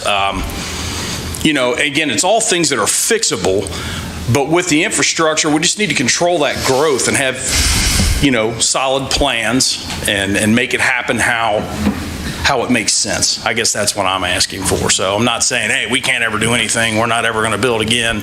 That's just not feasible. It's too beautiful of an area. Everybody wants to come here. So just consider the zoning process and density changes and things of that nature, and have infrastructure in mind, because it can't handle what we have now. Okay. That's all I can say. All right, thank you very much. Thank you. All right, is there anyone else? Okay. Hope you don't mind. I'm Bill Gonzalez, live on 9687 Soldier Creek Road, and I want to speak just a minute about compatibility of projects. Most of the people here have lived in Lillian a long time. And I don't mean to be sarcastic about this, but there's not a lot of sidewalks in Lillian, and many Well, people. that was because that was developed before sidewalks were required, and we'll leave it at that. Many people that have moved to Lillian in recent times left sidewalks and moved to Lillian because I don't have a sidewalk, my neighbors don't. I don't want a sidewalk. So when we talk about compatibility, we're trying to keep the area rural and not full of paved streets and picket fences and all the stuff that you have in subdivisions and higher density areas. That's what we're trying to avoid. Okay. Thank you. Thank you. All right. All right, we got time for maybe one more. I think we're pretty well here. Would you please, let's make... Yes, I'm Tracy Gamble. I live at 32054 Bartell Street. And I didn't plan to speak today, but about the sidewalk issue, I have to just address that if you don't mind. Because we have been working on our text amendments, and last February 2nd was our opportunity at the planning board level to present our amendments. Mr. Brown, Director Brown, had removed a few things that we were wanting to ask for. It was not us having anything to do with the sidewalk issue. It was a member of the planning board that started the issue in discussion, and something about the affordability by the builders came up. We had nothing to do with that issue. However, it looked like it was leaning toward the fact that that's what they would like to do, not require them unless they were in the activity node areas. And we felt like we would not object to that, but we did not bring it up and we did not promote it. And in this particular subdivision in PRD, yes, sidewalks only make sense. However, sidewalks are not walking trails, and this is not a park, and there's nowhere to walk besides the very center of that area and the one area by a holding pond. And I think holding ponds have to be fenced off, don't they? So I just want to make it clear that this is not anything to do with the community on the sidewalk issue. And, not to make a big deal out of it, but Look, we don't have to go on and on about sidewalks. It's a long story that we don't need to get into here. I just want to set the record straight there. Sidewalks have really nothing to do with this public hearing. I didn't want to let it be thought that was something that was of our volition. And we would be happy to have some stores there.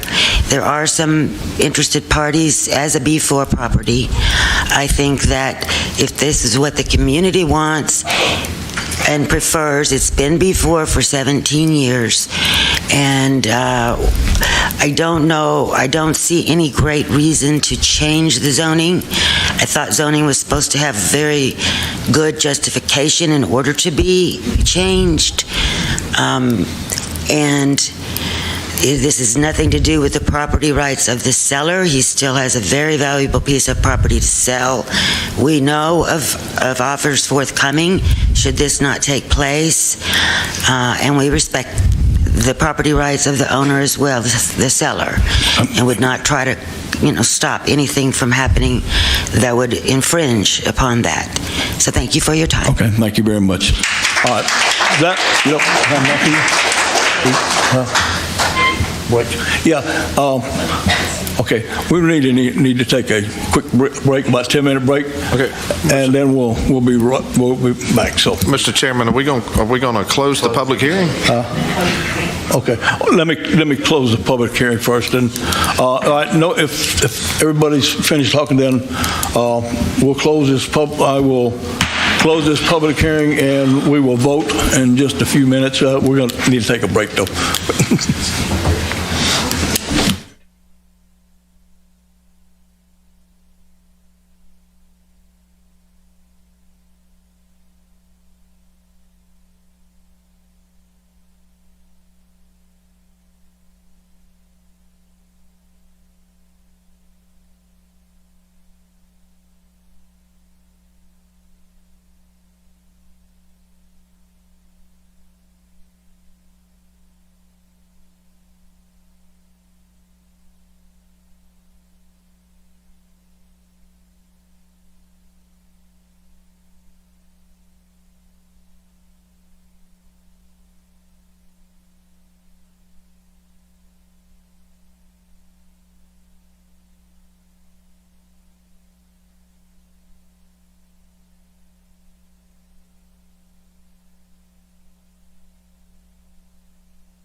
We're going to get started again. Excuse me. Could y'all please get back to your seats? We're ready to get started.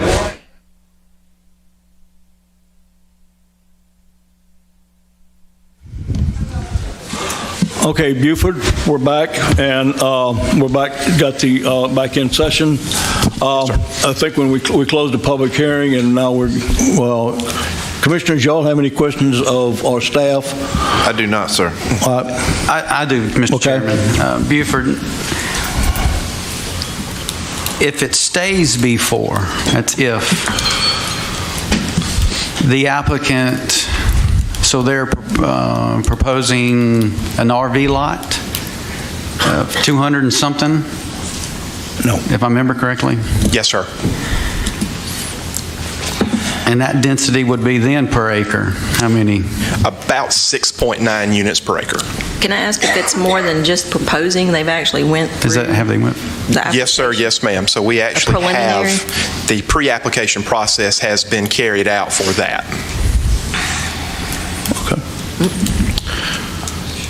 May we address that point? The public hearing?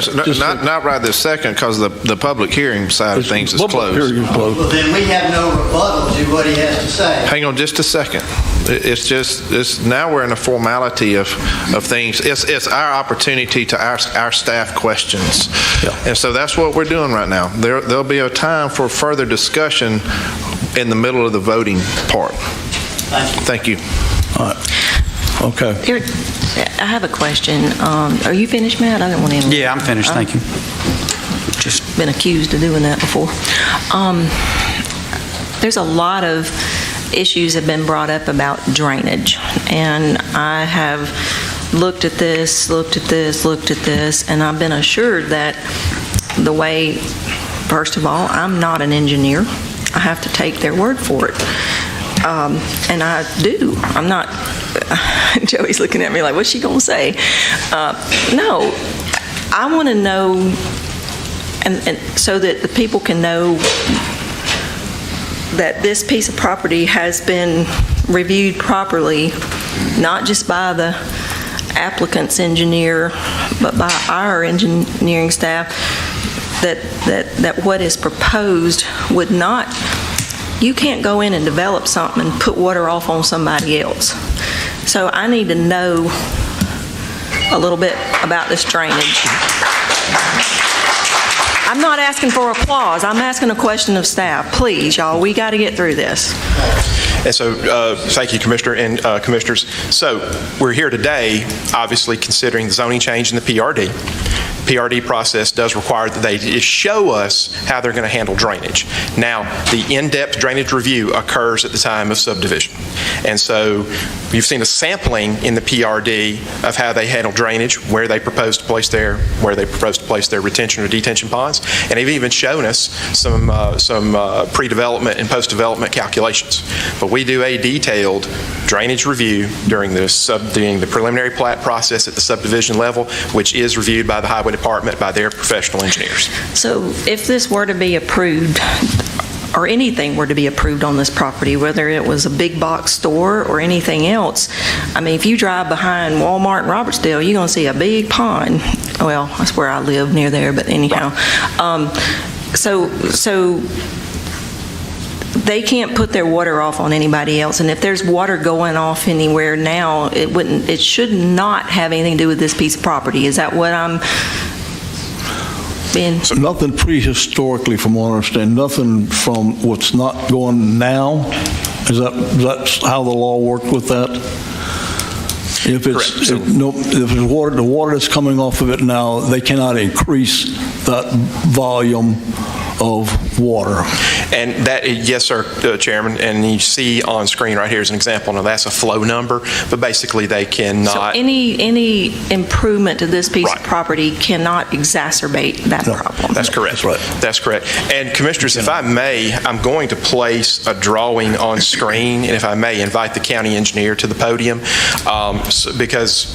to go ahead and address this right now, because there are some improvements from ALDOT in collaboration with Baldwin County Highway Department in that area, in that vicinity. If we can invite the county engineer to the podium for just a moment. Yeah, that's, and that's an issue that we got to work with. So, yeah, please, come on, Joey. Good morning. Lots of talk about drainage this morning. So, as what Beaver's put up here on the screen is the intersection here of 91. There's a lady by Miss Nations actually lives just to the, I guess that would be just to the west of, I think, I'm sorry, I said 91, that's actually 93. But as you can see, the highlighted area in yellow, the county has gone out and obtained an easement from that landowner and actually built a ditch to get the water from Miss Nation's property over to 93 up underneath the culvert to help drainage situation. The problem is ALDOT's got an easement that runs from 98 to the yellow box, and they are in the process now of trying to get permission from Miss Nations and her family members in order to build an easement to connect 98 to that easement that we've already done. The last conversations I had with them, they were having a hard time getting a hold of, getting in contact with all the property owners to get signatures on that easement. They are working on that. It just takes some time because I think that one parcel is owned by many people. So. I hope that explains all the talk about the drainage improvements that we're trying to work with ALDOT on. We're kind of, not to put it off on somebody, but we're waiting on ALDOT to do their part. Yeah. We've done our part. We're waiting on them to do their part. There was another issue that was causing some similar drainage issues just to the west of this property we had a side drain pipe that was clogged up, and that was on ALDOT's property. I informed them of that issue. They've unstopped that. It was actually a double line of pipe there going to a farm field, and water couldn't get through it. It was jumping out of the ditch, going across 98, going to the other side, and it was causing some bad problems. There were some photos of that location earlier. That problem's now been solved. Those pipes have been cleaned, and since that's happened, I don't know of water jumping the road since ALDOT's done that work. So there was two different things going on. One's been completed. One's about halfway completed. We're waiting on ALDOT to do it. Okay. Yeah. So. Okay. All right, thank you. Thank you very much. Are there any more questions from that? All right. Buford? Thank you, Mr. Chairman. I'll remain at the podium if there's any further questions from commissioners. Okay. I have one more question, and this might be since this is a site plan, not just a normal subdivision, and I know there's not a requirement for some of the proposed greenery. Is there a way to define that they must mow on a regular basis to ensure that open space would remain usable for recreational purposes? And that's one of the issues with subdivisions or throughout this entire county is the fact that an HOA has to enforce those kind of things. But with this being a site plan, is there a way to make that a requirement? That you can say all this stuff, but unless it's maintained, it just could be a grown-up. And Commissioners, that is crossing into a territory where I don't know the legal backing. Buford, I'll go ahead and chime in on that. Yeah. Just like they condition the height of the fences along the back property lines to 4 feet, there could be a similar note on a site plan that would require some level of maintenance. Like regular mowing. That's right. So that way they're just not these usable open areas that then don't get mowed and then aren't really usable. So absolutely that same condition. You just need to put that in your motion if that's something you wanted to do. Okay. All right.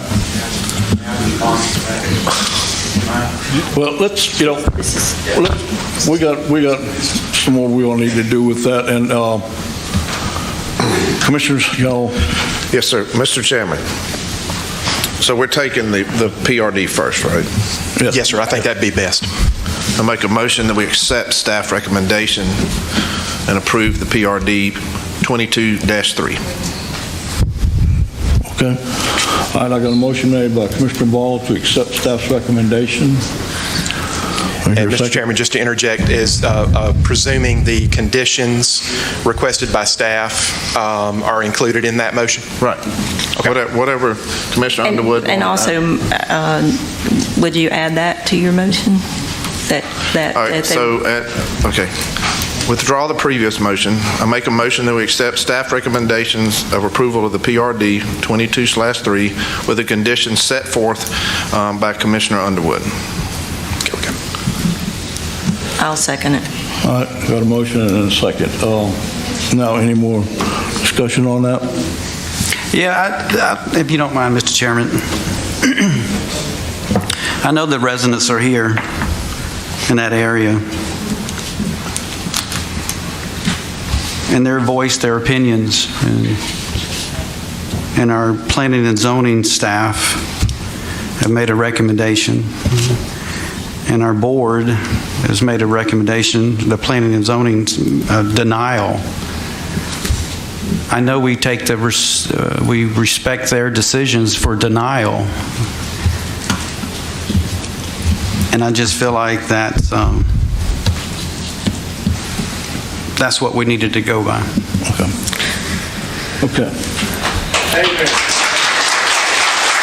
And look, and just like Commissioner Underwood said, this is tough for us. I didn't do this to get y'all's applause. I'm doing what I feel is in my heart and what I feel like. So just please, I understand you want to do that, but just I want you to understand I've got to work with these these three commissioners, and I don't mean that being disrespectful, because these are a heck of a commissioners up here, and I respect their decision. So I just wanted to say that. I'd like to just, since we're in a discussion mode before we actually take a vote,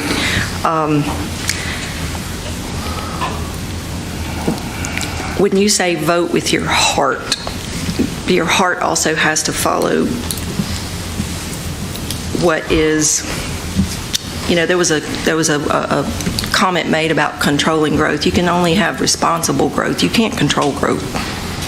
We don't have any mechanism. We don't have a mechanism to control growth, but we can have responsible growth, okay?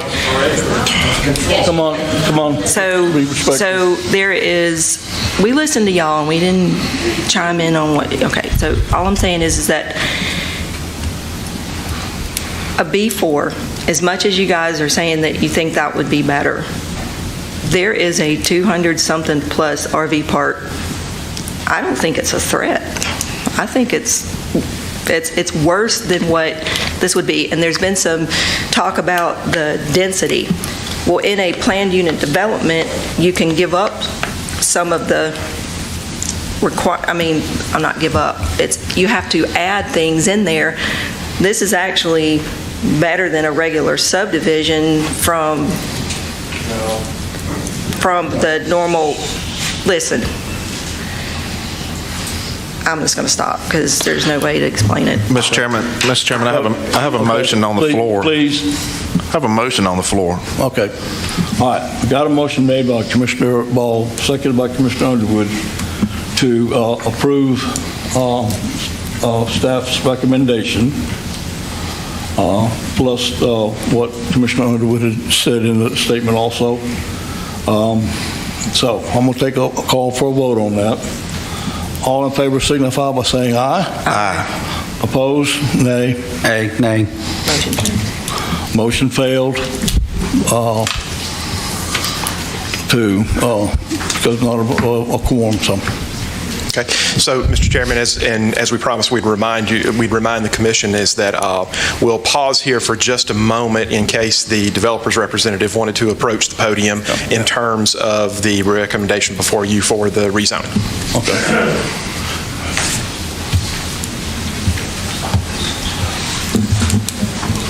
Commissioners, we respectfully ask to withdraw our petition for rezoning to RSF2. All right. Just a second. we got a request for him. Do y'all want to accept? Do I hear a motion that we accept? Mr. Chairman, I make a motion, we accept the engineer's motion to withdraw. I'll second. Okay. I got a motion made by Commissioner Ball, seconded by Commissioner Underwood to accept the developer's request to withdraw his application from this. Any further discussion on that? I haven't said anything. Okay. I just wanted to, I don't have to explain myself, but I feel like I should.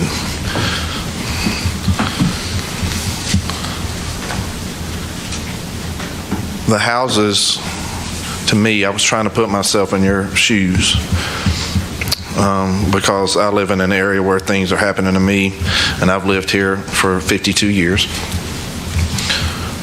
Born and raised in this county, so I feel you. I'm just on the opposite spectrum of the map in North Baldwin County, where a lot of things are happening to us there. And so I was putting myself in your shoes, and I can't imagine looking out my window and what the traffic is going to be with 206 RVs in there. This is not a threat that this person is doing. This is by right he can do it. There's hardly any hurdles to go through to stick 206 RVs in there. Almost zero. For the Planning Commission to deny a request for an RV park is going to be basically against the law, because he has a B4 zoning which allows 206 RVs. And if this developer wants to do it, whether he's ever done it or not, that's what he wants to do. And you kindly respected his property rights. So if 206 RVs is what he's going to do, that's what he's going to do. So I was putting myself in y'all's shoes saying, what is the least of the two enemies? Because RV parks are not permanent residents. Those guys are going to be coming in and out all throughout the year based on the guy. Okay, so this is time for me to talk. Okay, y'all don't, I know it's hard not to rebuke back, but right now, we've listened to y'all for a very long time, patiently and respectfully. And I'm just making a statement. I understand the school impact. Almost every single school in this county has the ratios that y'all are talking about. And every school system. My kid's been in a school system since kindergarten where the ratio was 23 to 25 to 1 every single time. Nothing's new. Y'all got a school built in Alberta, got filled up. I mean, that's every school that gets built in this county gets filled up. That's why they keep building them. As our population grows, people move down here. They love to come down here. We're not stopping them from coming down here, but they have babies, some of them. And so it's going to fill your schools up, but a majority of the people may not have any kids in school. How do you know who's going to move into these houses? We're just speculating 80 kids based on 80 houses. I mean, that's speculation. So I'm just letting you know the reason I did what I did was because I wouldn't want to look at 206 RVs. That's it. But that's realistically what's going to happen. And there's nothing that this body can do to stop it.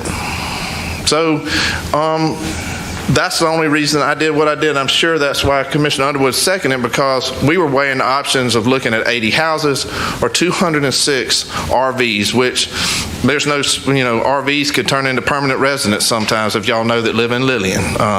So it's just, and some of these mobile homes are huge, $300,000-$400,000 mobile homes. You're talking about stopping in the middle of 98 to turn into there. Already at a dangerous intersection. So I'm just justifying, because we didn't have a choice. Approving this would have gotten 80 houses. Denying this is going to get 206 motorhomes. So I was just letting the public know that I was choosing the lesser of the two projects. So I just wanted to clarify that, Mr. Chairman. I didn't have to, but I just thought it'd be, and I want to let them know that. He just said Thank it a you. little better than I was trying to say it. And the other thing is, what we're seeing throughout the county is people can't afford to buy a $300,000 to $500,000 house, and they're buying an RV or a camper, and they're moving around because they can only stay there so many months. And so, I don't know, I would hope that if this becomes the RV park that has been suggested, that it would not be a bad one, but I can tell you, there are some in other parts of this ain't sitting down there on the water, and it ain't on on the bay, so I'm not saying that that's what's going to happen, but there is some concern because people don't have the money to buy a house, and they're living inside. That's why so many RV parks are springing up. And that's why we have put in as much as we possibly can regulations on RV parks. But anyhow, I just, I get it. I live right next door to a proposed subdivision that's coming in. It's going to change my way of life. There ain't nothing I can do, but just I'm at the mercy of our wonderful planning staff. And I just hope and pray that they will do their job and their drainage calculations work. So our way of life is changing, I stated earlier that I'm a farmer's wife, Mr. Castbaum, you know my husband. But I can't stop people from buying and selling their property, and I don't want to. But at the same time, our quality of life here in Baldwin County will depend on we continue to do the best job that we can do. We can't always please everybody, and I get things said about me that aren't true, but you know what? That's life. Thank you. Thank you. All right. So, Commissioner McKenzie, you have anything you want to say? No, sir. Okay. All right. I've got a motion made by Commissioner Ball, seconded by Commissioner Underwood to accept the withdrawal of their request for case number Z number 22-17 Swift property rezoning. All in favor signify by saying aye. Aye. Aye. All right. Okay, thank you. All right. So, his has withdrawn his application, so, it's, I'm so okay, sorry. thank you. Mr. Chairman? Yes. Yeah, go ahead. We appreciate your sincerity. We appreciate your going through the exercise, the mental and emotional exercise. We do not question you on your motivations at all, and we respect that and appreciate your time and your attention to the matter. Because Underwood, your attention to trying to get a subdivision rules improved so that the quality of life within the subdivisions that do come is improved, is applauded and appreciated.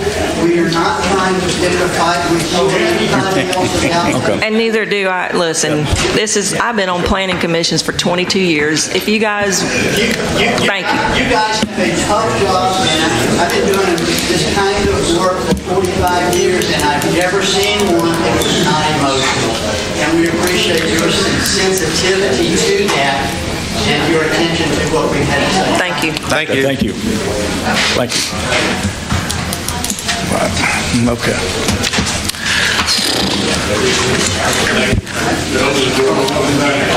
All right. Yes, sir. Y'all are free to go if you want. All this is over with.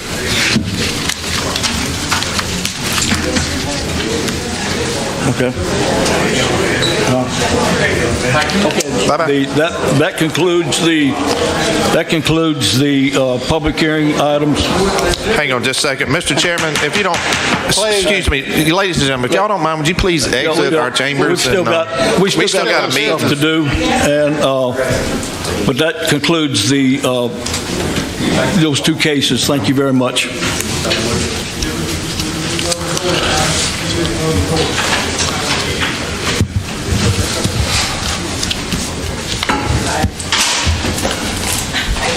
Hey, Brad. Welcome back. Did you wake up? Yeah, I took a nice nap. Okay. I don't even know where we are now. All right, we'll get back to our agenda. Next is other staff recommendations. Yes, Mr. Chairman, Commissioners. Item section FA1 is a lease agreement with the City of Foley for workspace in Foley Public Library for the Baldwin County Library Cooperative. Okay, Commissioners, do I hear a motion that we... I make that motion. Second. Okay. A motion made by Commissioner Underwood, seconded by Commissioner Ball to approve item number FA1, which is a lease agreement with the City of Foley for workspace for the public, in the Foley Public Library for the Baldwin County Library Corporation. Any further discussion? If not, all in favor signify by saying aye. Aye. Ayes have it. Next, Ron.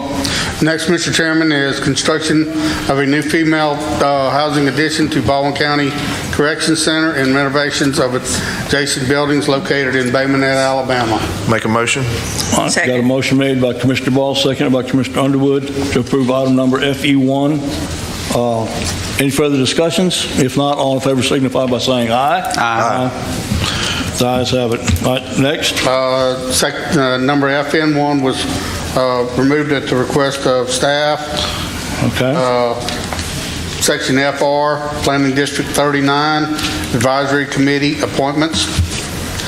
This motion should include the names of the 5 individuals appointed. Matt, are you going to make the motion? Yeah, I'm going to make that. Mr. Chairman, I'll make the motion that we approve Planning District 39 Advisory Committee. Their names are Danny Bolton, Douglas C. Ward, Frank Leatherberry, Haley Gregorius. And also just one more. I'm missing one, sorry. Justin Palmer. Justin Palmer. Okay. And he's a friend of mine, gee. All right, I got a motion made. Second. I got a motion made by Commissioner McKenzie and seconded by Commissioner Ball to appoint the following individuals to the advisory board for District 39, and that is Danny Bolton, Douglas Ward, Frank Leatherberry, Rodriguez, and Justin Palmer. Any further discussion? If not, all in favor signify by saying aye. Aye. The ayes have it. All right, next. Next, Mr. Chairman, we covered yesterday the American Rescue Plan update. Next up is addenda. HA1. Mr. Chairman, I'll make a motion we approve HA1. I'll second that. Okay, got a motion made by Commissioner Ball, seconded by Commissioner Underwood to approve number HA1. Do I hear a motion? I got a motion. Now, do I, all in favor signify by saying aye? Aye. Aye. Mr. Chairman, I make a motion we approve HA2. Okay, I got a motion made by Commissioner Ball to approve item number HA2. Do I hear a second? Second. Second by Commissioner McKenzie. Any further discussion? If not, all in favor signify by saying aye. Aye. Ayes have it. Okay, commission request? No, sir. The only thing that I have, I'd like to, in the near future, if we can, put it on the agenda, maybe if I'm doing it right, the correct way. We've got to look at these directors and see what we're going to do about their contracts. This is almost April, and I feel like it's going on too long, and I think we need to look at it.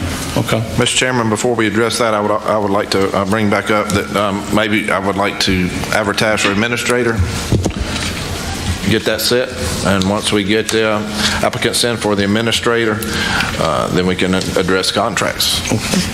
If Deidre's in the audience, so we can, she can formulate something that we want for an administrator, and as far as the wording and job description, all that stuff, I'm sure she could prepare something for us to review, and that's just my request. Okay. All right. So y'all want to have that put on our next agenda? Absolutely, yes, sir. Okay. All right. So we can do it as just do it as a discussion topic for our next agenda. Okay. And then we could, I guess, go through the work session with it and decide on whether it can be actual. If we decide on that this is what we want to advertise, then we can go through with it. Okay. And go ahead and advertise after that day. All right. that right with everyone? Okay. All right, well, then we'll have that it'll be on our agenda our next meeting to start advertising for administrative slot. All right. Next, is anyone else? Everything? All right. Senior staff report. Yes, Mr. Chairman. Mr. Brown has something he wants to bring to your attention. Just very quickly, a reminder that we have our Guide to Growth public hearing before the Planning Commission this Thursday. It's a special called meeting of the Planning Commission just to hear this one issue. There have been no substantive changes other than incorporating the 2020 urban areas into the future land use map. We don't expect this to be a particularly heavily attended public hearing because there's already been so much interest in it, but just as an FYI to y'all as commissioners that'll take place this Thursday at 4 p.m. in Robertsdale. Okay. All right. Next is the county attorney report. No executive sessions today, so we're all good. All right, great. Public comment? Seeing none. Press questions? Commission comments? Commissioner Baldwin? Yes, sir. I wanted to, everybody's left, but those people that came out and voiced their concerns and protect their surrounding areas, I mean, that takes a lot to do that. They've been at it for a long time, but I also in turn want to thank Matthew Brown, his staff, and everybody else that's worked on that case, because you did get kind of thrown under the bus a little bit, whether he said it or not, but at no point was any of that your fault. He made a wrong statement that the Planning Commission denied it and then you approved it. That's backwards. You recommended approval to the Planning Commission. They denied your request. And I applaud you and your office for what you're doing, because what you're doing is right, because you're tied to doing what anybody else wants you to do. So thank you, Matthew. Thank your staff. I received a call last night from a person that did not show up for this, that actually stated that he was on the side of them until he started thinking about the RV park and wanted to let me know that he approved at this time. He thought of this subdivision would work better than the RV park as well. So it took a lot for him to call and speak up, but he didn't even want to come to the meeting and voice that concern, because he'd be the only one in here. So, but you know, at the end of the day, y'all did a jam-up job on that case that was one of our most controversial cases since I've been in here. And I applaud you and all the staff that took the time and effort to work on this, and I'm sure it's not over with. So with that being said, that's all I've got. Mr. McKenzie? Can I jump ahead here? Commissioner Underwood? I asked Deidre to have Brittany Shealy come to the meeting today, and she's been sitting back there so patiently. Brittany, would you and Deidre come up to the microphone, please? I wanted to thank you guys for, y'all please give these girls a hand. For the Family Fun Festival that we had up at Garrett Park in Robertsdale. I believe you weren't able to be there that day, Commissioner Gruber, but it was really good. And all I could hear from the people that I walked around and were able to talk to was how much they enjoyed it. I tell you, I could just give you 100 good things. There's only one thing I'd ask to improve is give us some name tags next time. This a little white sticky kind. I was going up to people and saying, do you work at the county? Are you a spouse? Are you this? And they're all like, I don't know you. And I'm like, not that they didn't know me. I'm just saying that other than that, jam up. So I know you have got a list of things, and I would like for you to tell everybody what all was accomplished that day. And thank you so much. And thank you for coming today. This is probably one of the longest meetings we've had in a while. Thank y'all for having me. I'm glad to be here. We did have about 530 people, give or take a few, in attendance that day. We had 7 NHS volunteers from Robertsdale High School and also one from Foley High School. The Robertsdale Fire Department, they volunteered, sent 4 people over to cook the hot dogs for us, so that freed up our employees to actually enjoy the event. Lisa Sangster and her husband manned the table for the Dash Foundation. They were there presenting information on what they do. Renee Hossey and Allison Owens assisted me a lot with the chili cook-off. Commissioner McKenzie, sorry that you had to suffer through that hot chili. Same thing for you, Ron. Chief of Police for the City of Robertsville, Brad Kendrick, and the City Engineer, Greg Smith, also helped with judging the chili cook-off. Barbara Pate, Allie Barnett, and Belinda Ramey ran our inflatables and games for us so that personnel department could help with serving food. Commissioner McKenzie, your wife was there helping serve food, helping get people checked in when I was dealing with my baby.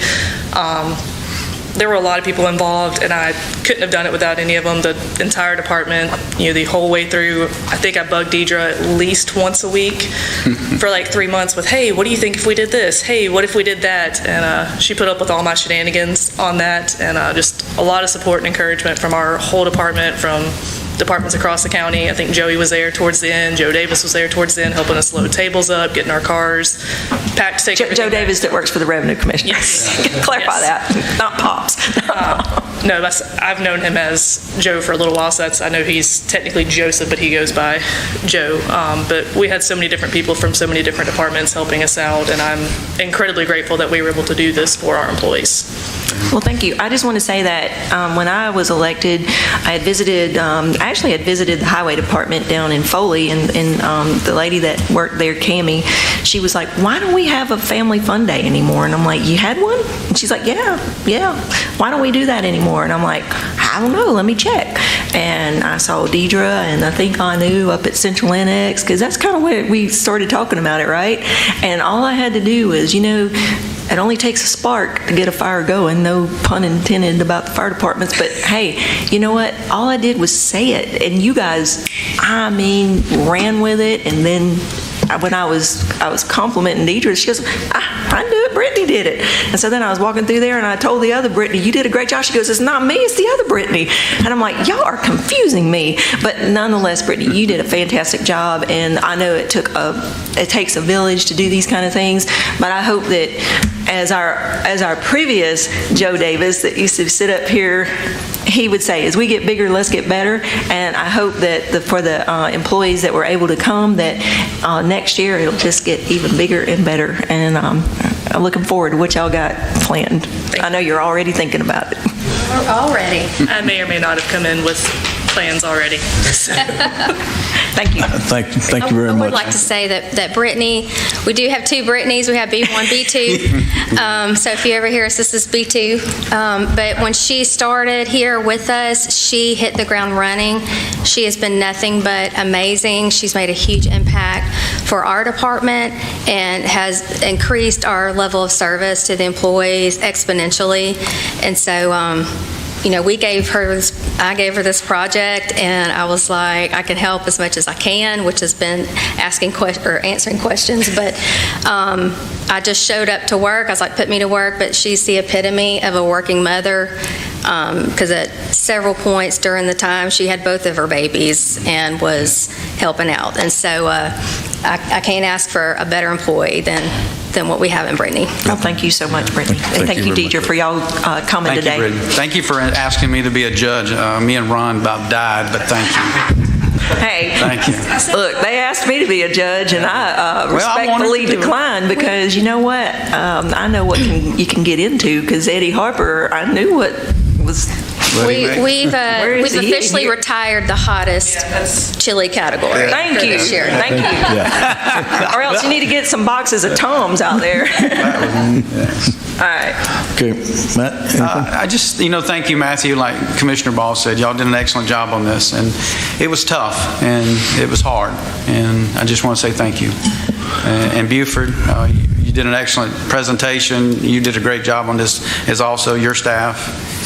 And to the firemen, Chief's still here, but just wanted to not forget about them, the volunteers and the full-timers. And it's a lot for them, and I just appreciate what y'all do for the county.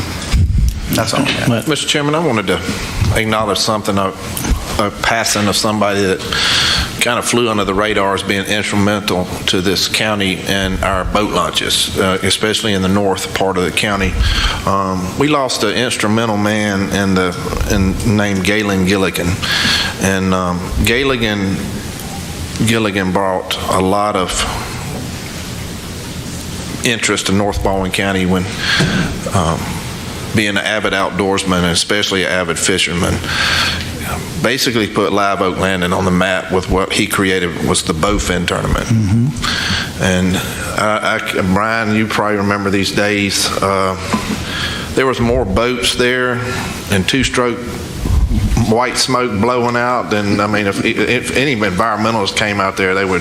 But I mean, there was 500 boats there at sometimes, 600 boats. I mean, the camaraderie was there, and I mean, he had a lot to do with Cliffs Landing, a lot to do with Live Oak Landing. So he passed away unexpectedly, and I just wanted to give a plug to him and his family, and the county is praying for him and his family, and just thank the rest of his family for all the contributions he's made, because he would never, ever take credit for anything. But that man did a lot for us in the North End as far as outdoor stuff. So I just wanted to add that in because I totally slipped my mind.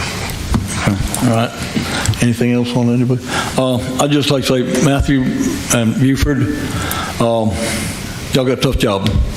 And, you know, when y'all present something to the Planning Commission, you have to do it in a way that y'all kind of approve of it, because you don't want to send something that y'all deny to the Planning Commission so that it is, well, they get the right away, they get the thing, well, it's a negative project.